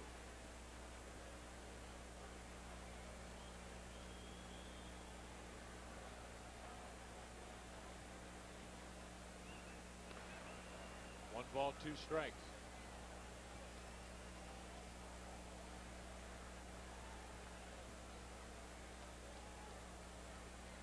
Pena's hitting .205, was working with Mitchell Page, some teammates before the game to try to do more of that. Just getting under the ball and start line driving the ball, and he gets on with a leadoff hit here in the 5th. Absolutely right, Joe. He's getting underneath and popping balls up, but there's a line drive that we find coming off his bat most of the time. He's hit 300 both years he's been with the Cardinals, and he's been a 300 hitter 3 of the last 4 seasons.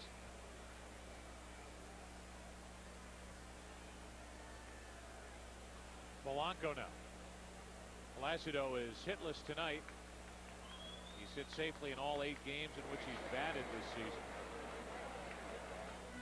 And he came in tied with J.D. Drew for the club lead in hits. Drew now leads the team with that 2-run home run in the 3rd inning with his 13th hit. How about a curler down into the right field corner?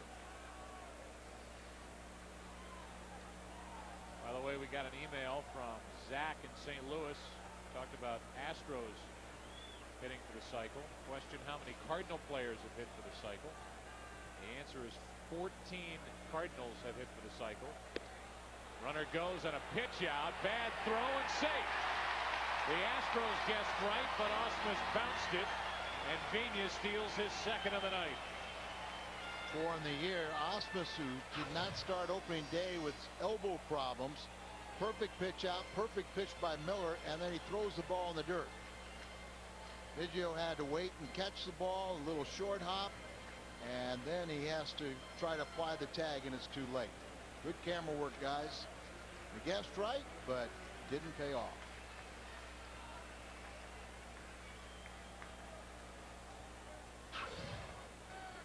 So now Vigna at second with nobody out. And the Cardinals bunt. All right, I'm going on record, Al Hrabosky. I don't like the bunt here. And you know what? Sometimes you catch a break where you bunt the first pitch, you foul it off, then you switch off. I mean, it's the 5th inning. Matt Morris does not have his dominant stuff. You got one of your best hitters at the plate who can go the other way anyway. Let him hit. I'm thinking right along with you, but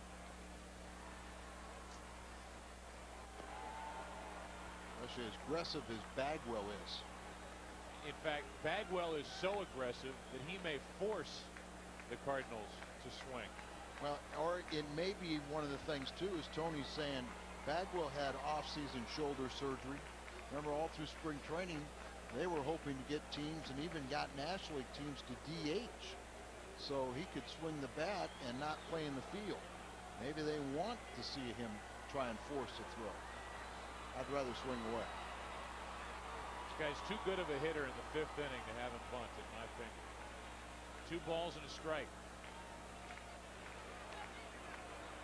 2-2. And he's jabbing at the ball, never getting the ball at the bat in fair territory. An awful lot of hitting holes. You see where he is? I watch him kind of jab at it. Got to let the ball come to you.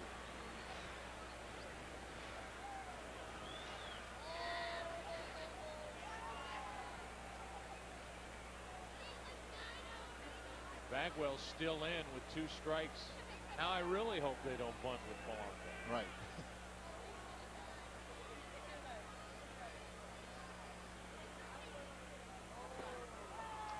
Three balls, 2 strikes.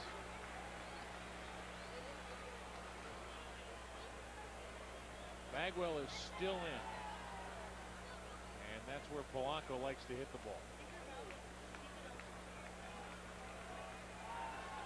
You get the defense conscious of the bunch, and it opens up a lot of hitting lanes.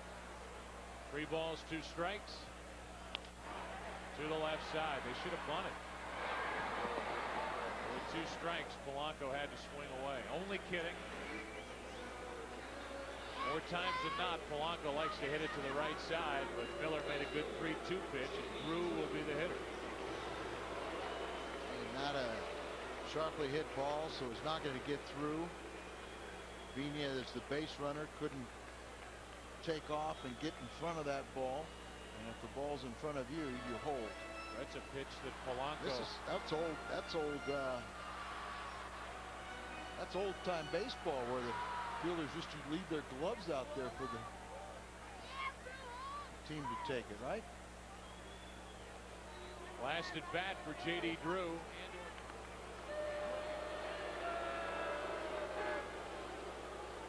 No 493 feet later, the Cardinals took a 2-1 lead, and after watching that, the Cardinals will see Drew go down to first with an intentional pass to face Pujols. I don't understand this either. But trying to set up the double play, acting like we're in the 8th inning. Strategy. 2 on, 1 out. Intentional pass puts 2 on for a guy who drove in 130 runs last year, Albert Pujols. And a visit from the pitching coach. Happy hooting.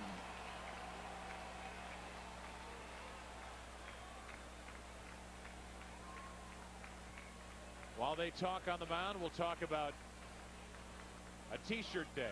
This Sunday, the Cardinals play Houston. It's Coca-Cola T-shirt day and Kids opening weekend. All fans 15 and under with a paid admission receive a T-shirt featuring Matt Morris and Mike Matheny. Compliments of Coca-Cola and Papa John's. There'll also be special games and festivities in the Southwest Airlines Family Pavilion with opening day events designed just for kids. This Sunday, there are tickets remaining. 421-3060, 421-2400, or STLCardinals.com. Let's see if Albert, the reigning Rookie of the Year in the National League, can make the Astros pay for pitching around Drew to get to him. Strike one on the outside part. Pujols tonight has struck out and then hit a sharply hit ground ball to short. Don't try the shortstop. I've been impressed with how good he plays defensively. Adam Everett, former Boston property. 2 on, 1 out. 1 ball, 1 strike. We didn't see that very often last year with teams pitching around anybody in front of Albert Pujols to get to number 5. Not at all. Maybe Jimmy, with his days with Boston, wasn't watching much of the National League highlights.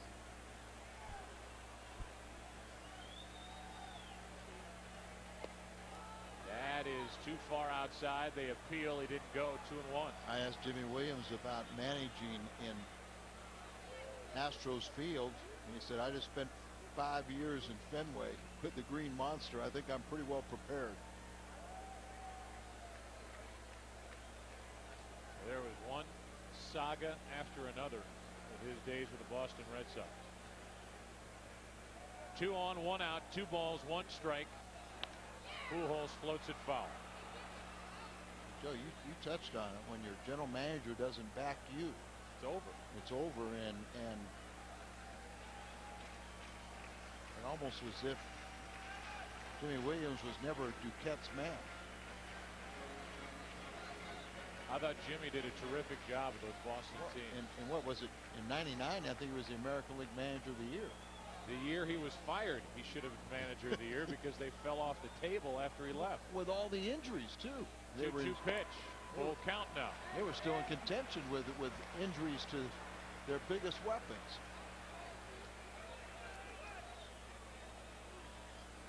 Well, it's Pena at second. It's Drew at first, 1 out, and Wade Miller is trying to figure out a way on a 3-2 pitch to get the ball past Pujols with 1 out.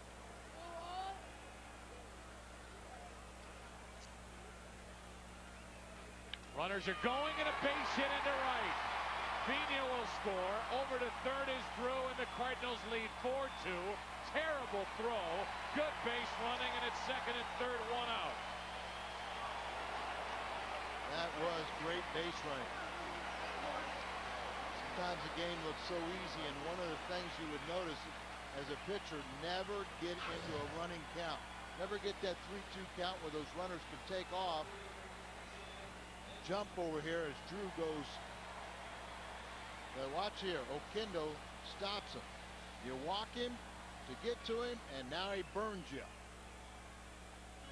But great base running. He's not a swift runner, but he saw that lollipop throw and took advantage and steals another base. And now they're going to try it again. An intentional pass to Edmonds. The intentional walk to Edmonds, which yesterday led to a Tino Martinez bases loaded walk for the game-winning RBI. Well, they've intentionally walked Drew in this inning because he hit a 490-plus foot home run to right. That happened back in the third, and then Edmonds followed later in the inning with a home run to left. And so they're going to intentionally walk Edmonds and face Tino Martinez with the bases loaded, 1 out. And this crowd will get to its feet, I'm sure. Well, they did yesterday. You know, Edmonds is now the league leader in walks and came in being third in on-base percentage in the National League. Once again, the Cardinal fans continue to amaze not only players, but how about visiting players with just their support. through Pujols and Edmonds. Good speed aboard. 1 out. Tino Martinez. Good breaking ball for a strike. But Joe, that kind of breaking ball, you know, you don't go up there swinging looking for that. So I mean, you just sit on that, just take it, take the strike, because you're looking for something else.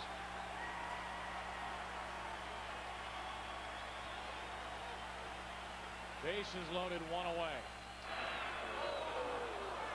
0-2 with DeFelice on deck. Wow, that's interesting. He could make it 8, and if he does it here, it will be his first Cardinal and National League home run. Right now, the Cardinals just hoping he can push a run across with the bases loaded, 1 out. Timeout. Last 7 years, only Jeff Bagwell has more RBIs as a first baseman in the major leagues than Tino Martinez. Tino has driven in 785. Jeff Bagwell 838.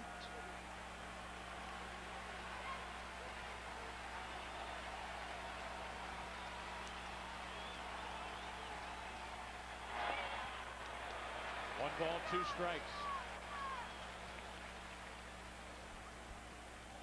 Well, if you could hear the thoughts bouncing around inside the head of Tino Martinez right now, I bet it would be awfully interesting.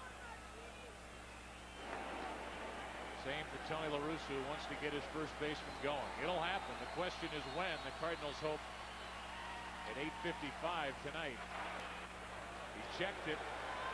2-2. Now he wants the ball checked. Umpire just looked at it and threw it out of play.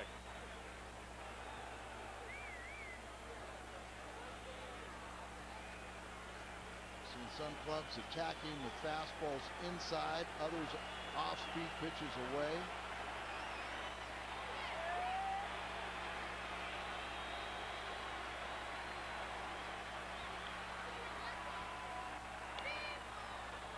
That's just foul. 2 days ago, he hit one of those and it rolled fair. It's Luck's turn. Thing just took a bounce and then started spinning right behind his left heel. This dugout can't wait to jump up and down for Tino Martinez. Oh, he's already become one of the most popular guys in the clubhouse, and they're all pulling for him just to try and get him to relax. Oh, what a bad break as Miller makes the play for the double play. And when it's going bad, the frustration continues for Tino Martinez. How did Miller catch that ball? That thing was headed for center. Then the double play at the end of it, and the Cardinals get only 1. Fox Sports Net. This portion of Cardinal baseball on Fox Sports Net is brought to you by Jack in the Box, where we don't make it till you order it. By your local St. Louis area Kia dealers. It's about time everyone had a well-made car. And by Dobbs Tire and Auto Centers, St. Louis's #1 choice for tires and automotive service. Wade Miller living right, making the catch on that rocket hit back up the middle by Tino Martinez. How do you catch that? He made a good play. Actually stabbed at it and then threw to third for the double play to end the threat. The Cardinals have their 2-run lead back, however. And the first pitch to Ensberg was a strike. Now a ball, 1 strike.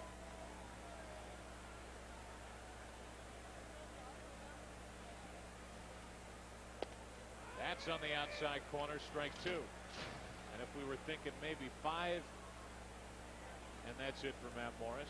You can't think much past 6 because he's already past the century mark. 1 ball, 2 strikes. A weakly hit ground ball. Polanco has to hurry. 1 out. Well, we haven't done too good managing tonight, so we'll just let the managers take over. Well, I will still stand by Polanco swinging away in the 5th inning, and I will still beg to disagree and differ with Jimmy Williams walking Drew to get to Albert Pujols. You do things to try and do the percentages, and but as I always say, it's up to the execution of the players. 1 out, nobody on, and Everett takes the ball up and away with Wade Miller on deck. Everett, a single and a run scored his last time. He scored on a 2-out RBI hit by Biggio as he lined one into right. I think the factor that you have 7, 8, and 9 coming up again helped decide for Tony. It could just be one less inning for that bullpen to try to work its way through. Well, that's it. I mean, he's just trying to get Matt through another inning and take a little pressure off that bullpen. Looks like this might be one of his better innings. Vigna to his left takes in the pop-up, and now all that stands in between Morris and the end of the top of the 6th is his opposition tonight, Wade Miller. Coming up after the game, it's the Midwest Sports Report. 30 minutes of nightly sports news completely dedicated to the home teams throughout the Midwest. SLU hires a head coach, a guy they were very familiar with, the Blues and Red Wings weekend preview, and complete Cardinals postgame. There'll be plenty to talk about after this game. Win, lose, or draw. Ball 1 low and away to Wade Miller. Cardinals in their half of this 6th will again have the bottom 3. That's well hit to center. Back is Edmonds. He has room and he makes the catch to end the inning. Al, did you know that prior to that fly ball out, Wade Miller was 3 out of 6? Edmonds can go get him with the best of them. The cradle catch. 4-2, bottom of the 6th, and Joe, you were just talking about how Jim Edmonds can go and get him with the best of him. He plays that very shallow center field, but we're talking now about a 4-time Gold Glove winner. Twice now in St. Louis since he's been on the scene here in St. Louis, and he did it twice in Anaheim. Only 6 errors a year ago. He plays that shallow center field. He gets a great jump off the bat, and he's one of the best all-around athletes. He was a tremendous high school football player and baseball player. Jim Edmonds is a big reason why this team has had success in the past. You talk about defense up the middle. Vigna and Renteria, Matheny behind the plate along with DeFelice and Eli Marrero, and Jim Edmonds, a Gold Glover twice here in St. Louis. Joe, back to you. All right, Dan, thank you. DeFelice will start it, then Marrero against Wade Miller, who's allowed only 5 hits but 4 runs, and then made that backhanded stab of a line drive. And I'm sure Tino Martinez did everything he could not to try and break the bat over his knee after seeing that seed that he hit back up the middle turn into an inning-ending double play. I'm sure he envisions of a couple RBIs at the very least and turn it into 2 outs. But this guy's another good athlete and a good competitor. DeFelice in the hole, 1 ball, 2 strikes.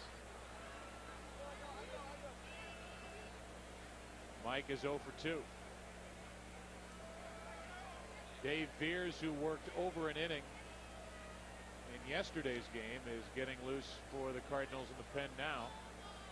We're in the bottom of the 6th, and the Cardinals lead at 4-2. 2 balls, 2 strikes on DeFelice. Talked about Moises Alou leaving Houston. He has yet to get on the field for Chicago. Another right calf strain for him. 3 consecutive years he's been on the disabled list with that right calf. I think tonight he started to go out to a minor league rehab. Up the middle, base hit, and DeFelice is on to start the 6th inning. So the leadoff man is on, and now Marrero will bat with Cairo to follow. Now the Cardinals could try to bunt again. This copyrighted telecast is presented by authority of the St. Louis Cardinals and may not be reproduced or retransmitted in any form. The accounts and descriptions of the game may not be disseminated without the express written consent of the St. Louis Cardinals. What do you do with Marrero? The Astros will at least cheat in to guard against a bunt. Eli's cooled off a little bit. He's 0 for his last 5.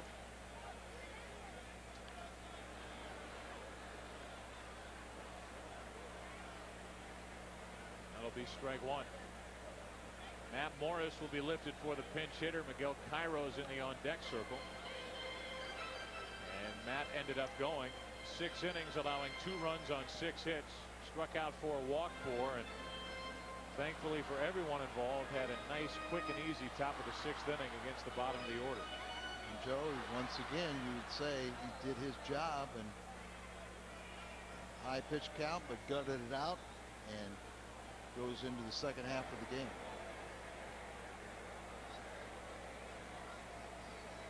And you said it, and it's been said a million times, but the good pitchers on the nights when they don't have their best stuff, when they're good enough to put their team in a position to win, that's when guys win 22 games a year, 25 games a year.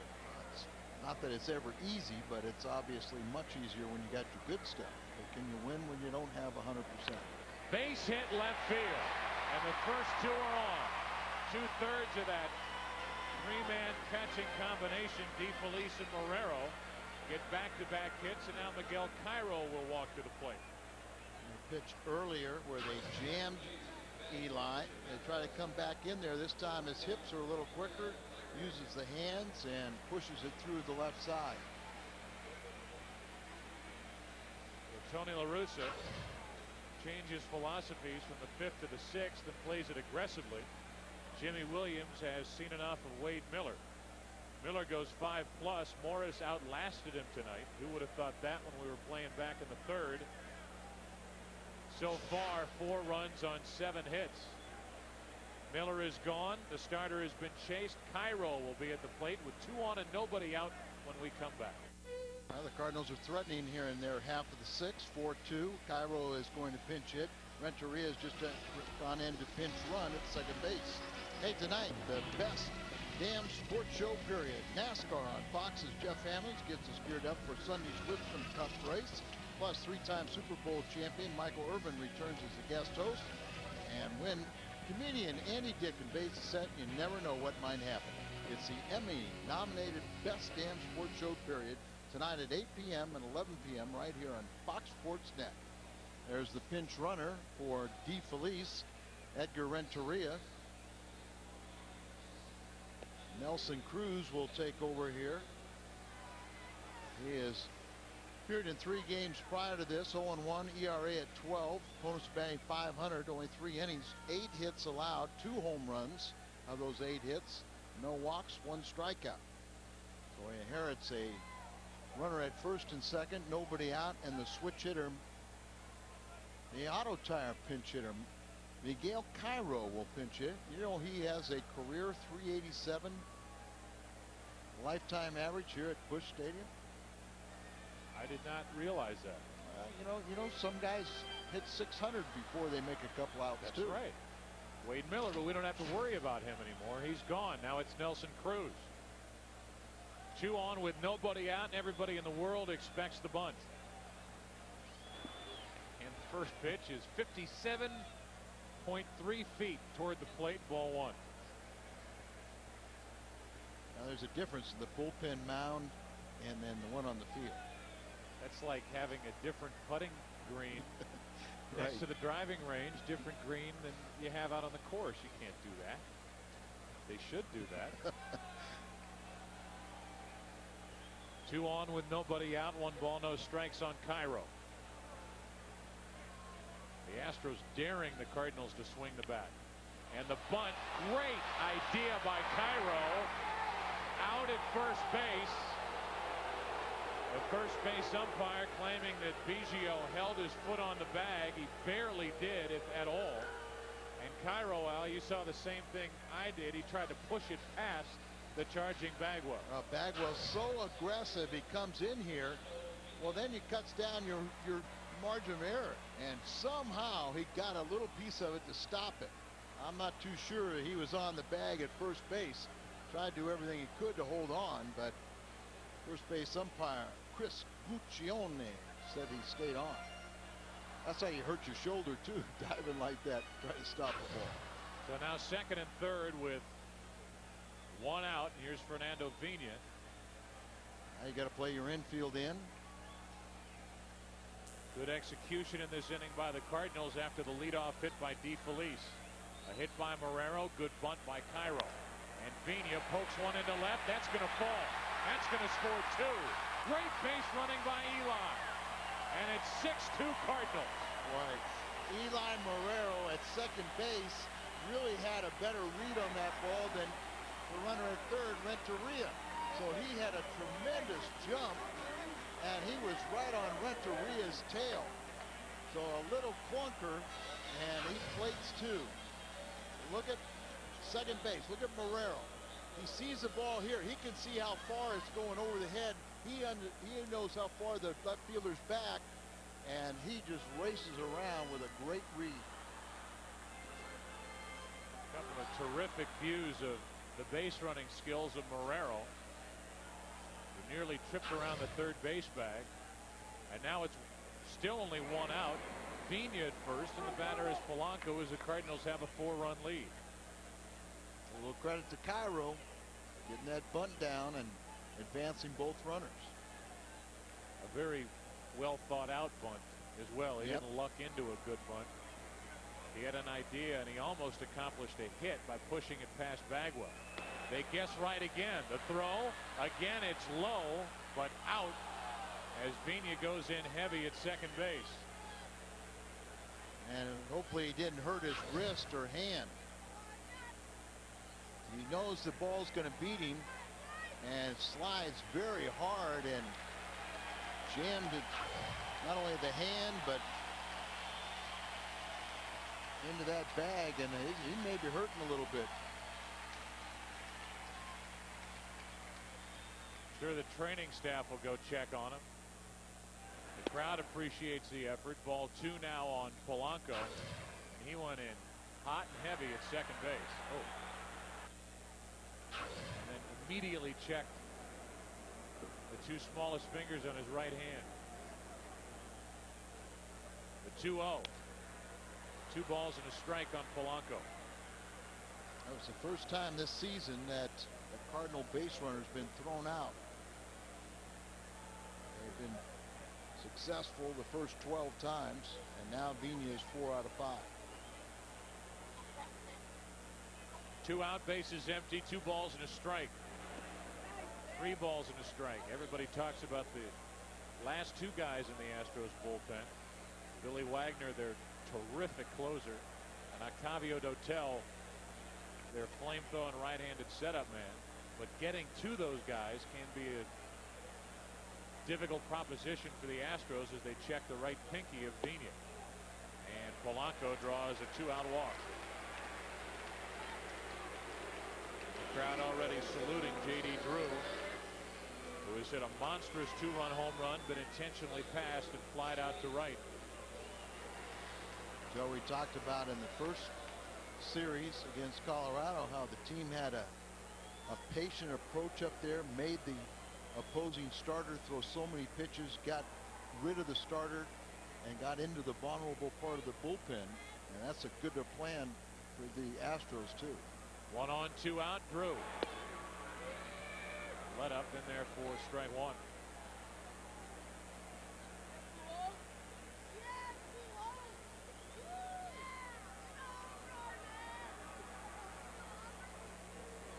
Polanco at first with 2 out. 4 walks have been handed to the Cardinals tonight. 1 ball, 1 strike on Drew. Matt Morris walked 4, struck out 4, allowed 2 runs on 6 hits through 6 innings, and really pushed his way through 6 innings. The bullpen will go to work in the 7th. It was not easy for Morris here tonight, but he's in line for the victory if the bullpen can hang on. Polanco running, and no throw by Ausmus, as the Cardinals sending the signals early that they will run on Ausmus.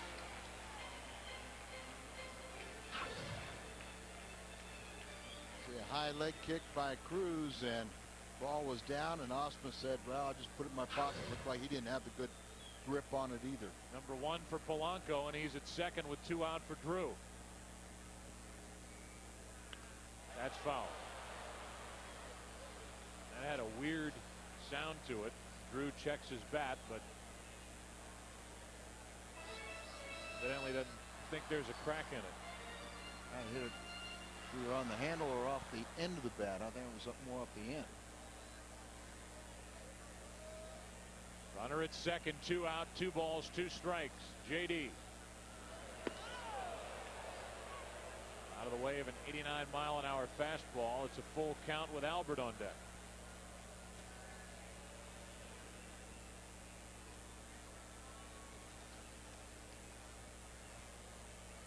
See if the Cardinals can tack on a 2-out run.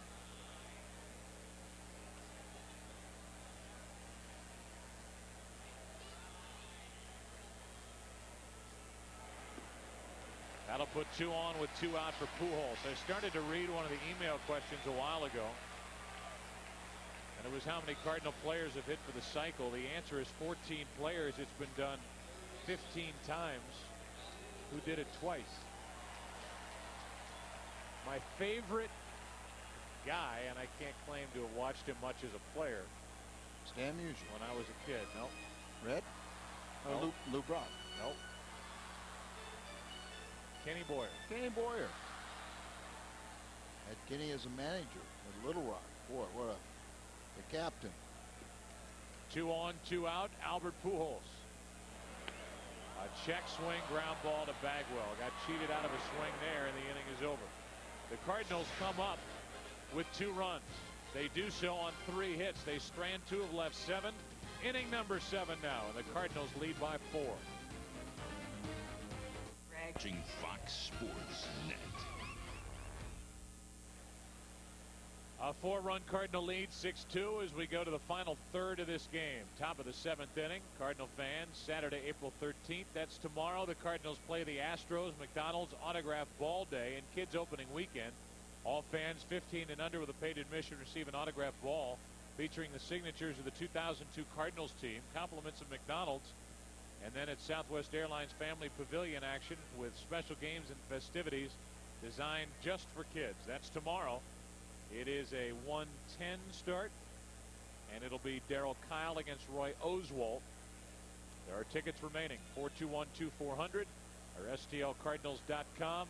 Here's Biggio, top of the order for Dave Veers, the new Cardinal pitcher. Strike 1. Dave appearing for the 6th time. Saw opponents batting 111 against him. He's a new battery mate as he's throwing to Mike Matheny.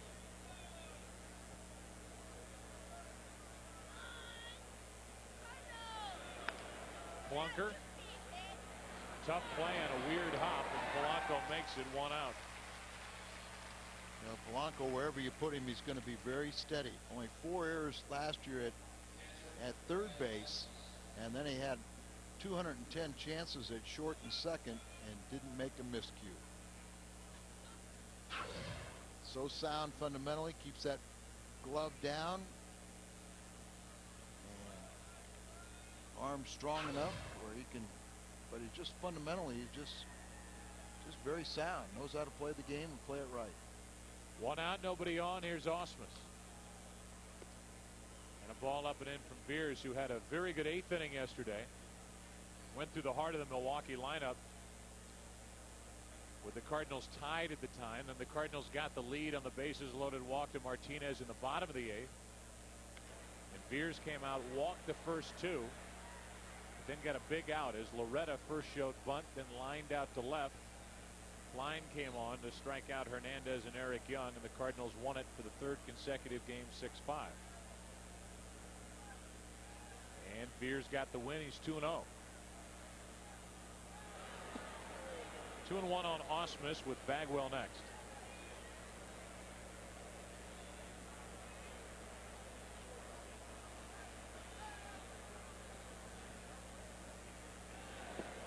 Three and 1, and you don't want a free pass in front of Bagwell. Not at all. You got to throw a strike here.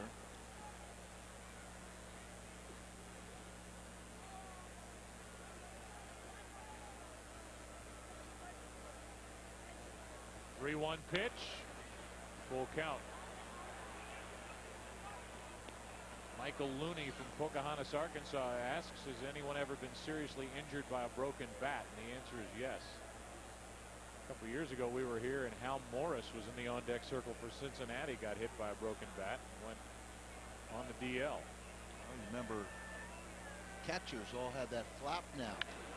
That's tough into right center field, and Drew can't get there. Good try, but Ausmus will end up at third base. He's there with one out, and Bagwell coming up. Drew did all he could, but just came up a little short.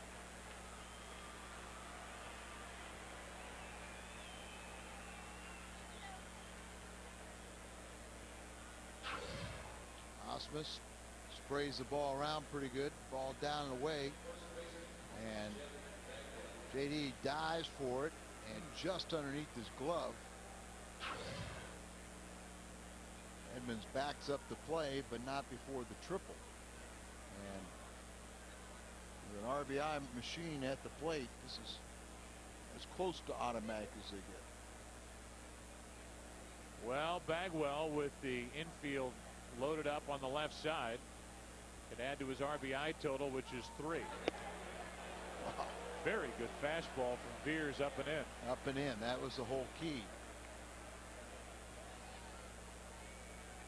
Dave sometimes throws so many splitters that his fastball doesn't get a shot, but that ball is out of the strike zone. It's up and in, ties up a guy, especially somebody that squats like Bagwell. Then he's got to raise up and a lot of movement. Strike 2. Let's see how automatic this automatic RBI is. Hopefully it won't be. Oh, that's right. But these guys played with each other. And Bagwell used just that Kevlar pad on his wrist where he's had that hand broken a few times. And there's your automatic RBI with a broken bat hit into left. Might be extra bases for Bagwell. It will be as Marrero has trouble with it. It's a 6-3 game. An 0-2 pitch. And Veers lost Bagwell. And now an extra run is in scoring position with Berkman and Hidalgo coming up.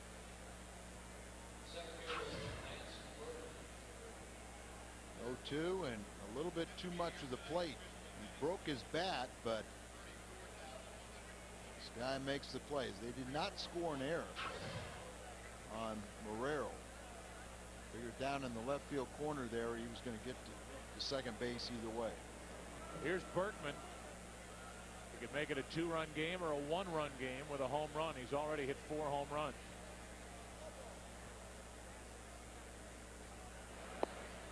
Strike 1 on the outside corner. 34,120.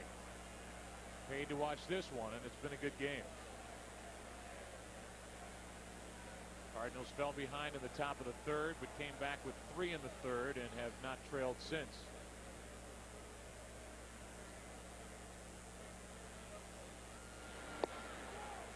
One ball, one strike. In response to that question, as you see all the catchers now, they with the hockey mask a little bit different, but you see how far it comes down on the chin and really guards the Adam's apple. Well, with the old mask, there used to be no protection, and a splintered bat came back and hit Steve Yeager right in the throat. And he's the one that developed putting a little flap of leather to hang down off the chin bar and protect the catchers from, you know, a splintered bat. And it's amazing to me that how many bats break now that one hasn't come back and really seriously injured a pitcher. It was kind of a loosen you up visit, it looked like, from Matheny. First of all, they're getting their sign straight, but when Matheny walked out, he had a big smile on his face like, let's go, Vierzy, let's have some fun. Runner at second, 1 out. You have to be part psychiatrist, psychologist back there as well. Psychiatrist. You're going that route. They can prescribe medicine. That's the runner Bagwell. He followed the triple by Ausmus with an RBI double. And Berkman, who's 1 for 3 tonight, tries to bring home Bagwell. Too far outside, 2-1.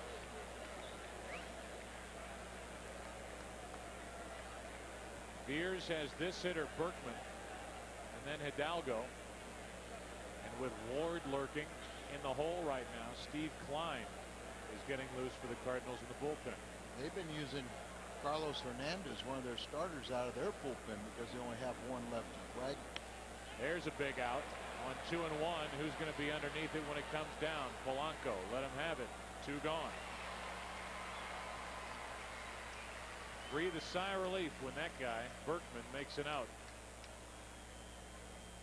by the way, as the Cardinals lead by 3 at this very second. Don't forget that Izzy is available tonight when he wasn't last Sunday when the Cards were in Houston. Or yesterday. But the Cardinals persevered, and Izzy's all lubed up and ready to go. Some of these pitchers before the game start have their arms all iced down and they've been rubbed down, and then they go sit for 3 hours. Ball 1 up and away to Hidalgo. Richard has one of the 3 RBIs tonight for Houston. Some of these modern players wouldn't believe that the Cardinals were one of the last to ever use ice. 2 balls, no strikes on Hidalgo. Bowman did not believe in ice for pitchers. Neither does Mike Shannon, just so you know. Right. Runner at second, 2 out, 2 balls, no strikes. And I think there's some logic to it that once you get all that blood flowing, why immediately throw ice on it and freeze that blood in there? And the reference, and I agree with it too, Joe. And the reference was that Koufax, Drysdale, and Gibson all really came up at the same time. Gibson played so many more years without ice. That's off the end of the bat, should end the inning. Eli Marrero in and to his left, and for Dave Veers, a good inning. He goes through the top of this very good Houston lineup, allowing 1 run on 2 hits. Time to stretch. 6-3 Cardinals.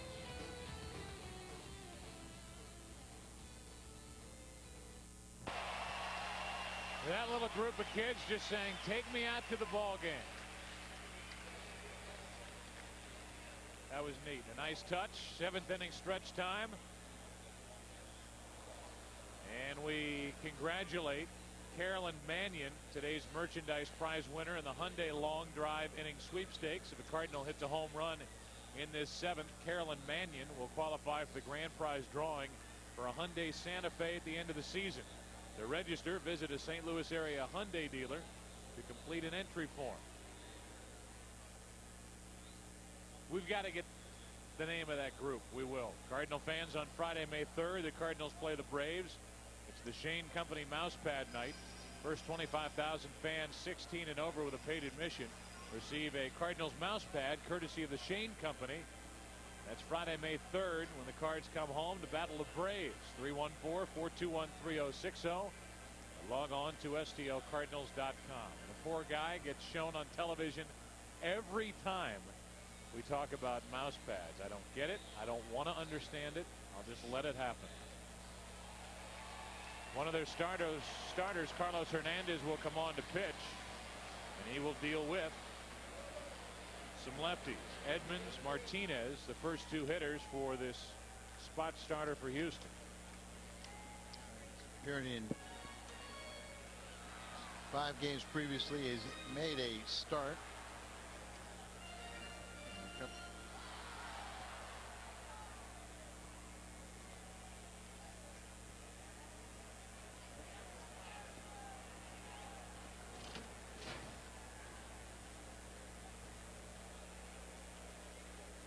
Jim Edmonds has a hit in this game. The hit was a home run. Tries to bunt against Hernandez. Strike 1. That was the Glenridge Elementary Chorus singing "Take Me Out to the Ball Game" during this past 7th inning stretch, and they did a great job. So the Astros are on a 3-city, 11-day, 9-game road trip. So they're skipping Hernandez a couple times, so he can pitch out of the bullpen and be an extra left-hander for Jimmy Williams. And he's just another one of the good young arms that these Astros feature. Cardinals will see probably their best young arm, Oswalt, tomorrow as Edmonds launches one. Deep center. His second of the night, and the Cardinals again lead by 4.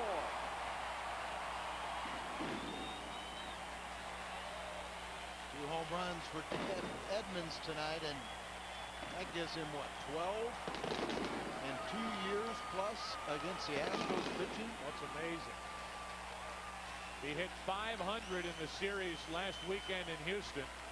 He's in the hole here, and he launches a home run off the left-hander Hernandez.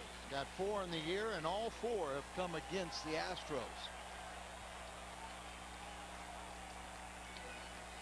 Breaking ball. That's pretty to watch him extend on a swing like that. Now Tino Martinez will bat and take a ball. A hanging breaking ball. Jimmy's a high ball hitter anyway, and he jumped all over it.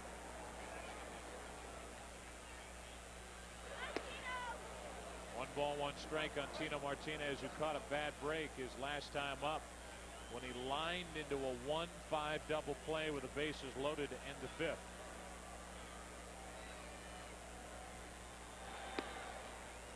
See how hard this Hernandez throws, 92 miles an hour, so it's a challenge for any left-hander to hang in there. All the more impressive, a 403-foot home run from Edmonds. Martinez hangs in well against left-handers in the count 2-2. Nelson Cruz, by the way, went 1 inning. He did not allow a run. A couple of inherited runners to score. 1 hit, 2 walks allowed. Martinez took a breaking ball, 3-2.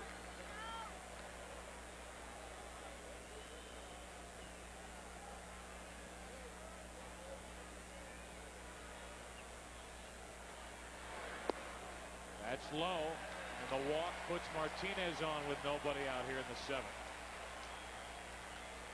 Pujols hit a home run off of Hernandez last Saturday night when he started and lost against the Cardinals.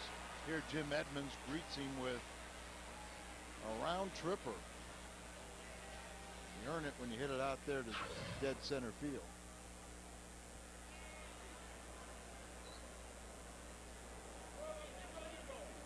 So Edmonds, who tried to bunt on the first pitch, then was disappointed that a wide pitch was called a strike, hits a home run on the next pitch. And Matheny now, a little run and bunt, but the ball rolls foul. Strike 1. We get an email from Bill and Dee Nehrt, N-E-H-R-T, from Sparta, Illinois.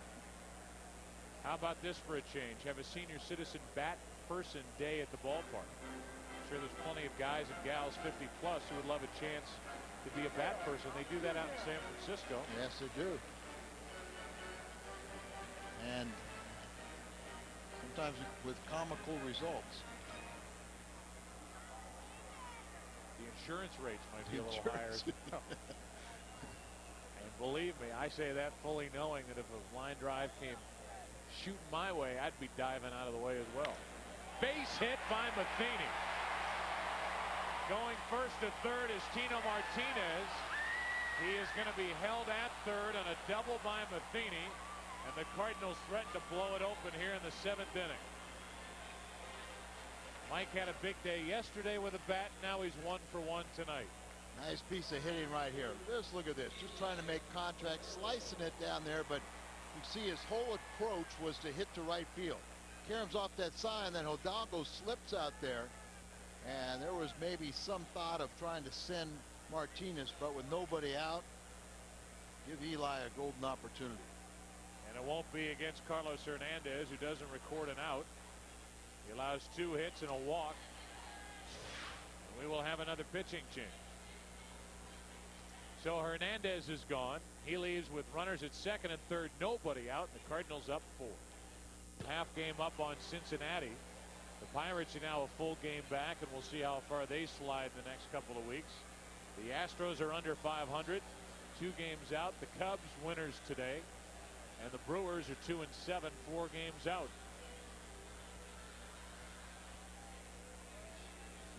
Two pitchers talking a little hitting, a little bit. Of course, Woody Williams, one of the best hitting pitchers, and maybe some good news is he will go on this road trip, and they're expecting him to start throwing when we're in New York, the 3rd of the 4 cities we visit. By the way, congratulations to Carolyn Mannion. She's in the drawing for the Hyundai Santa Fe. You're the only one in, Carolyn. I like your chances if it ends right now. Ricky Stone was the winner in that wild game last Sunday, the 12-inning 7-6 victory by Houston.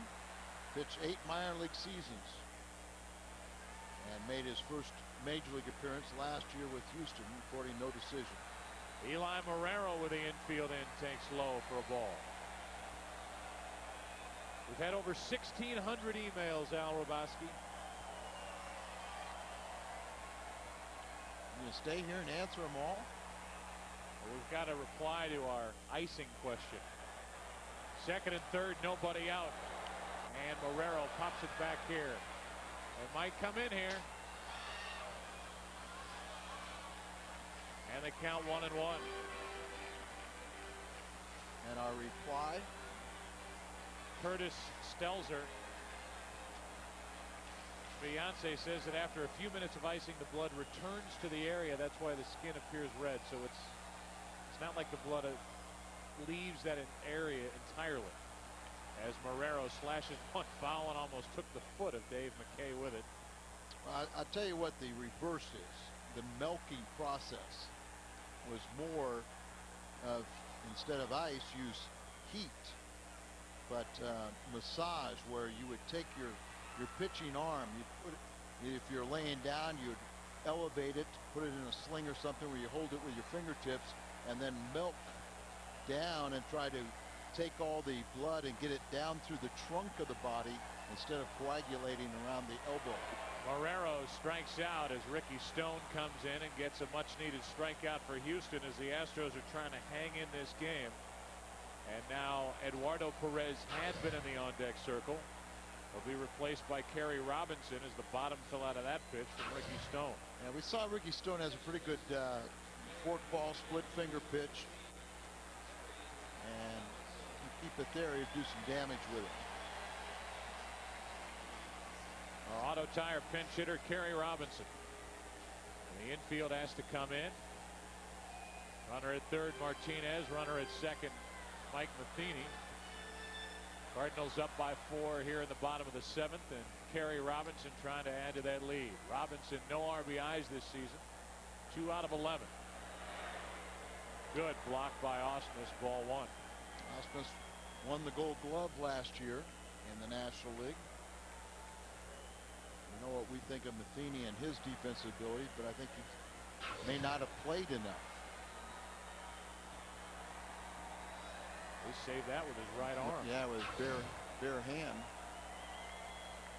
Alan Ashby, one of the broadcasters on the radio side of Houston, just marvels of how good DeFelice and Matheny are at blocking balls. Said perfect. Robinson takes ball 2 with Fernando Vina next. 2-0. The defense, the infield is in, the outfield's awfully deep for Kerry Robinson. Robinson, however, tripled into right center field yesterday against Milwaukee pitching. He really pushed for that additional run so a grand slam can't tie it. That's ball 3. Kind of looks like Ricky Stone is pitching around Kerry Robinson to load him up for Vina. Now they're going to pass him intentionally. So they are going to put Kerry Robinson on. This is the 3rd intentional pass being given to the Cardinals tonight. That'll load him up for Vina, who's had a nice night. A walk, he's been hit by a pitch, stolen a base, scored a run. Singled, stole a base and scored a run. And singled home 2 runs in the 6th. The runners, a study in the broad spectrum of running speed. From Tino Martinez to Kerry Robinson, with Mike Matheny in the middle. And Dave McKay just pointing to the Matheny at second and saying, know the running speed in front of you. Matheny will end up carrying Kerry Robinson on his back around the bases. He wouldn't pass him that way, right? Would not. Vina, a 2 RBI night, has 6 RBIs on the season. Takes a strike on the outside corner from Ricky Stone. How many? 1 career grand slam.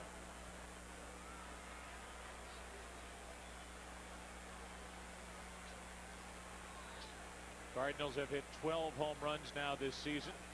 Edmonds has 2 tonight, 4 on the year. All 4 against Houston. Vigna, there's the double play ball. 6-4-3. The Cardinals cannot break it wide open. They do get a run back, though, on the home run by Edmonds. Still too tight. We go to the 8th inning. After this, it's 7-3 Cardinals.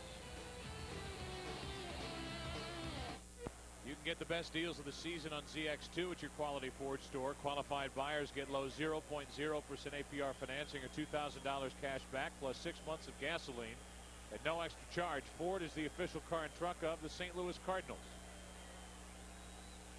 Cardinal Baseball is a production of Bud Sports and is an exclusive presentation of Fox Sports Net.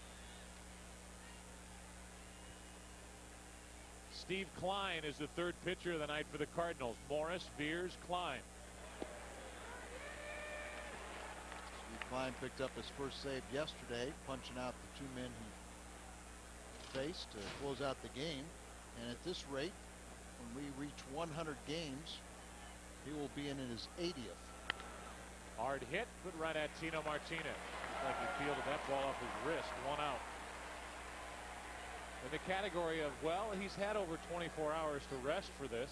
Let's bring Steve Klein back in. This is 8th appearance. We're playing the 10th game. Of course, he appeared in Cardinal season's single season record 89 last year, making the 3rd consecutive season that he's led the National League in games pitched. And he really wants to pitch in 100 games this year. And that hat won't make 100 games. No. But 1 out, nobody on, and Ensberg goes after the first pitch. Thank you very much, Morgan. 2 out. Base is empty with the number 8 hitter, Adam Everett, coming up. Saturday at 9:30 p.m., Fox Sports Net presents the St. Louis Sports Insider. This weekly show breaks down the St. Louis sports scene from the fans' perspective. And this week we have new Rams linebacker Jamie Duncan. Watch the St. Louis Sports Insider Saturday at 9:30 right here on Fox Sports Net. 2 out, nobody on for Adam Everett. And strike 1. what do you do in the 9th inning, Joe?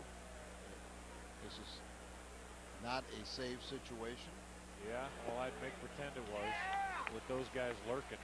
That's Bagwell.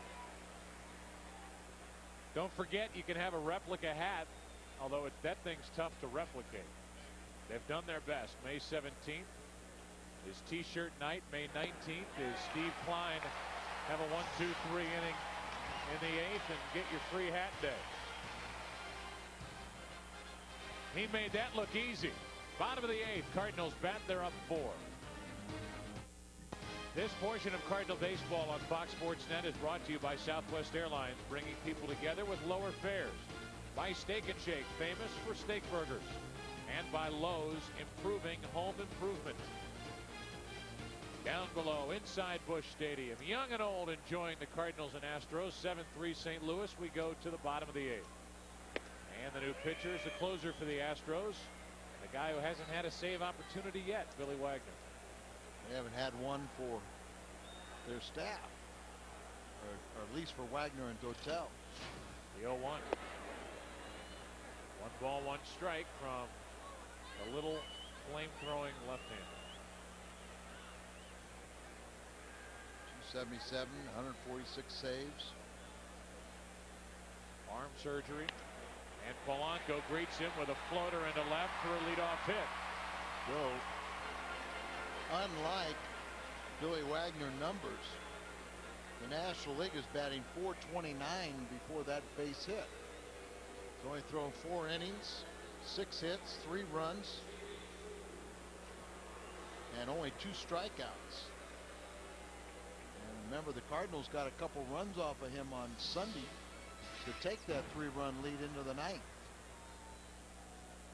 Here's Drew now. Do you bunt with Drew? Didn't show it as Polanco gets back. Swing away. Swing away, says the mad Hungarian. Now the Cardinals have 7 runs on 11 hits. 7-11. That's a good combination.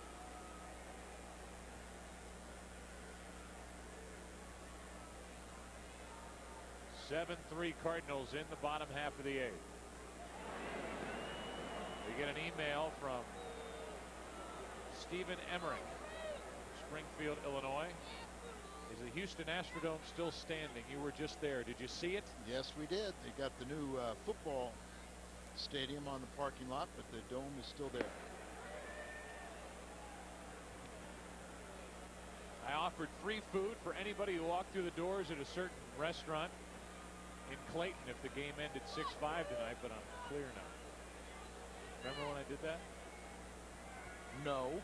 You said it now after the fact. They have Polanco picked off. Throw by Bagwell is good enough, and you can see how much his arm's bothering him. 1 out. Caught stealing 1-3-6.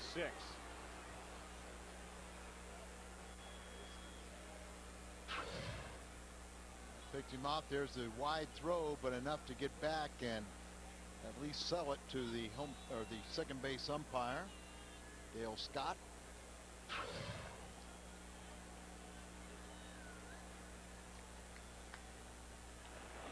Drew takes a strike, and it's 0-2. So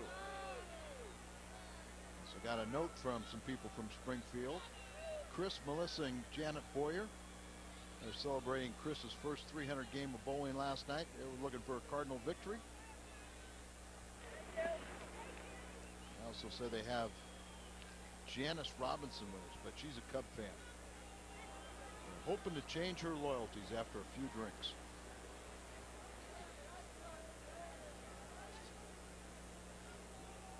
Here's a 1-ball, 2-strike count.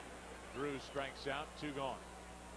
And Albert Pujols will bat with the bases empty. The Cardinals evidently, Al, are going to send Mr. Klein back out there for the ninth. Joe, I agree with that. It's not a safe situation. You have the day game tomorrow, and it appears that they're going to be very cautious with Jason Isringhausen. You don't want to be caught in a situation like you were last Sunday where he was not available, and Steve Klein had a very efficient 8th inning. Pujols skips the rope. Ball 1. Klein looks good there, doesn't he? Hair a little mussed. You know why? 3-day growth, collar up. You know why he's pitching so well? He's a little afraid to tell his manager that my wife is due when we're out there with their first child, when we're out there playing the Diamondbacks and all the left-handed hitters. Here's a 1-0. Klein's wife is due, not your wife. Yeah, they are not the same. Martine is up in Montreal and getting close. Can you imagine him as a father? 2 balls, no strikes. 3 balls, no strikes with Edmonds on deck. Yeah, son, you can wear my hat. You can put my hat in your mouth. That'll build up the antibodies in a hurry for the kid. 3-0 the count, 2 out, nobody on. Pujols takes a strike.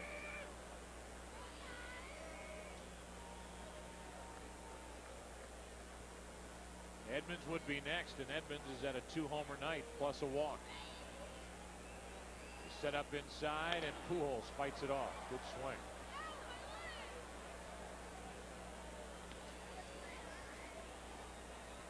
Wouldn't the Cardinals, Al, love to use only Morris, Veers, and Klein tonight with 2 day games coming up? Absolutely. Tell Steve, don't even show up at the ballpark tomorrow. You know, he'll be the first one. Oh, yeah. 100 games, Tony.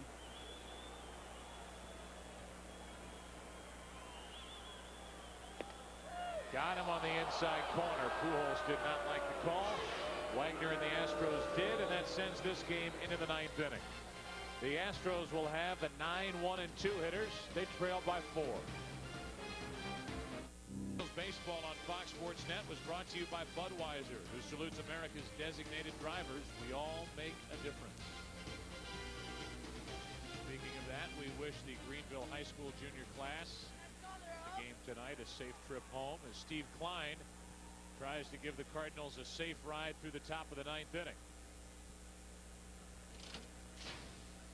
It'll be the number 9 man. It'll be Julio Lugo pinch hitting for Wagner to start the inning, and 1 pitch, 1 out. Down by 4. Lugo swinging at the first pitch. That doesn't make a lot of sense. I'm Rob King. Here's what's coming up immediately following the game on the Midwest Sports Report. Brad Soderberg is the new SLU coach. You'll hear from him. The Blues clinched their 23rd consecutive Stanley Cup playoff berth. You'll hear from the Blues. We'll also update the Western Conference playoff picture for you. That's all coming up after the game. Now back to Joe and Al. Thank you, Robert. 1 out, nobody on. Here is Biggio. You know he's not going to swing at the first pitch. Ball 1. Used to be a time that a manager would pull a guy down into the dugout by the ear if he swung at the first pitch with the team down by 4 in the 9th. 1 ball, 1 strike, and Biggio has his strike now, and he'll start swinging. Oh, it doesn't make sense, does it? Been sitting there on the bench all night and diminish your chances of swinging at the first pitch. Biggio would not have been disappointed had that ball hit him, but it missed his knee, and the count 2-1. Just so you know, even though the Cardinal bullpen is quiet, Jason Isringhausen spent the time between innings throwing with J.D. Drew out in right field just to get the blood flowing. And J.D. gets the blood flowing as he moves to his right. Biggio is on with 1 out here in the 9th inning, and the action will start in the Cardinal bullpen. Today's play of the game, our plays of the game, brought to you by Budweiser. With a crisp, clean, refreshing taste you'll find in no other beer. This Bud's for you. 490 feet plus off J.D. Drew's bat, off the scoreboard. The opposite way by Edmonds. Those were shots back in the 3rd, and then Edmonds went deep in the 7th. A looping breaking ball from the left-hander Hernandez, and a home run just over 400 feet away. All part of a 4-run 7-3 lead in the 9th. 1 on, 1 out, and Isringhausen starts to throw for the Cardinals in the bullpen.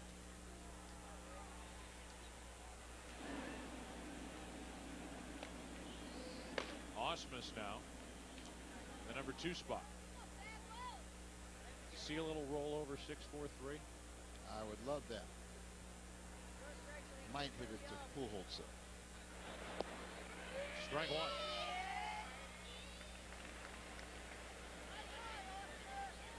1. Ausmus has hit that triple that you see. He scored 2 runs because he's walked twice. He scored after drawing a walk back in the 3rd inning.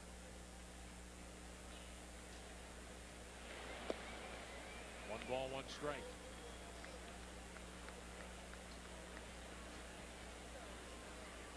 Be nice to limit the base runners with Bagwell on deck. Then you get Berkman. These guys aren't easy once you get into this spot in their lineup.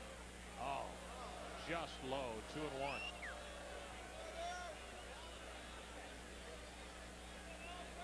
Like early in the game, when played umpires, Jim Joyce was under a little heat and settled in, but now it's 3-1 with that 3rd pitch of this at bat. Instead of 1 and 2, it's 2-1. Now it's 3-1. Big difference. And Ausmus is the kind of guy too that has pretty good knowledge of the strike zone. Doesn't usually offer it anything that's off the plate. Inclined throw, a strike. There's a ground ball to short. Might be out at second. Got them both, and that's a winner. 6-4-3. The Cardinals defeat Houston 7-3. A good start to this weekend series. The Cardinals have won all 4 of the homestand with 2 to go. Day games tomorrow and Sunday. For Al and Dan, I'm Joe. Our next game on Fox Sports Net. Cardinals and Diamondbacks on Monday night. Coming up now, the Midwest Sports Report. Let's go there now.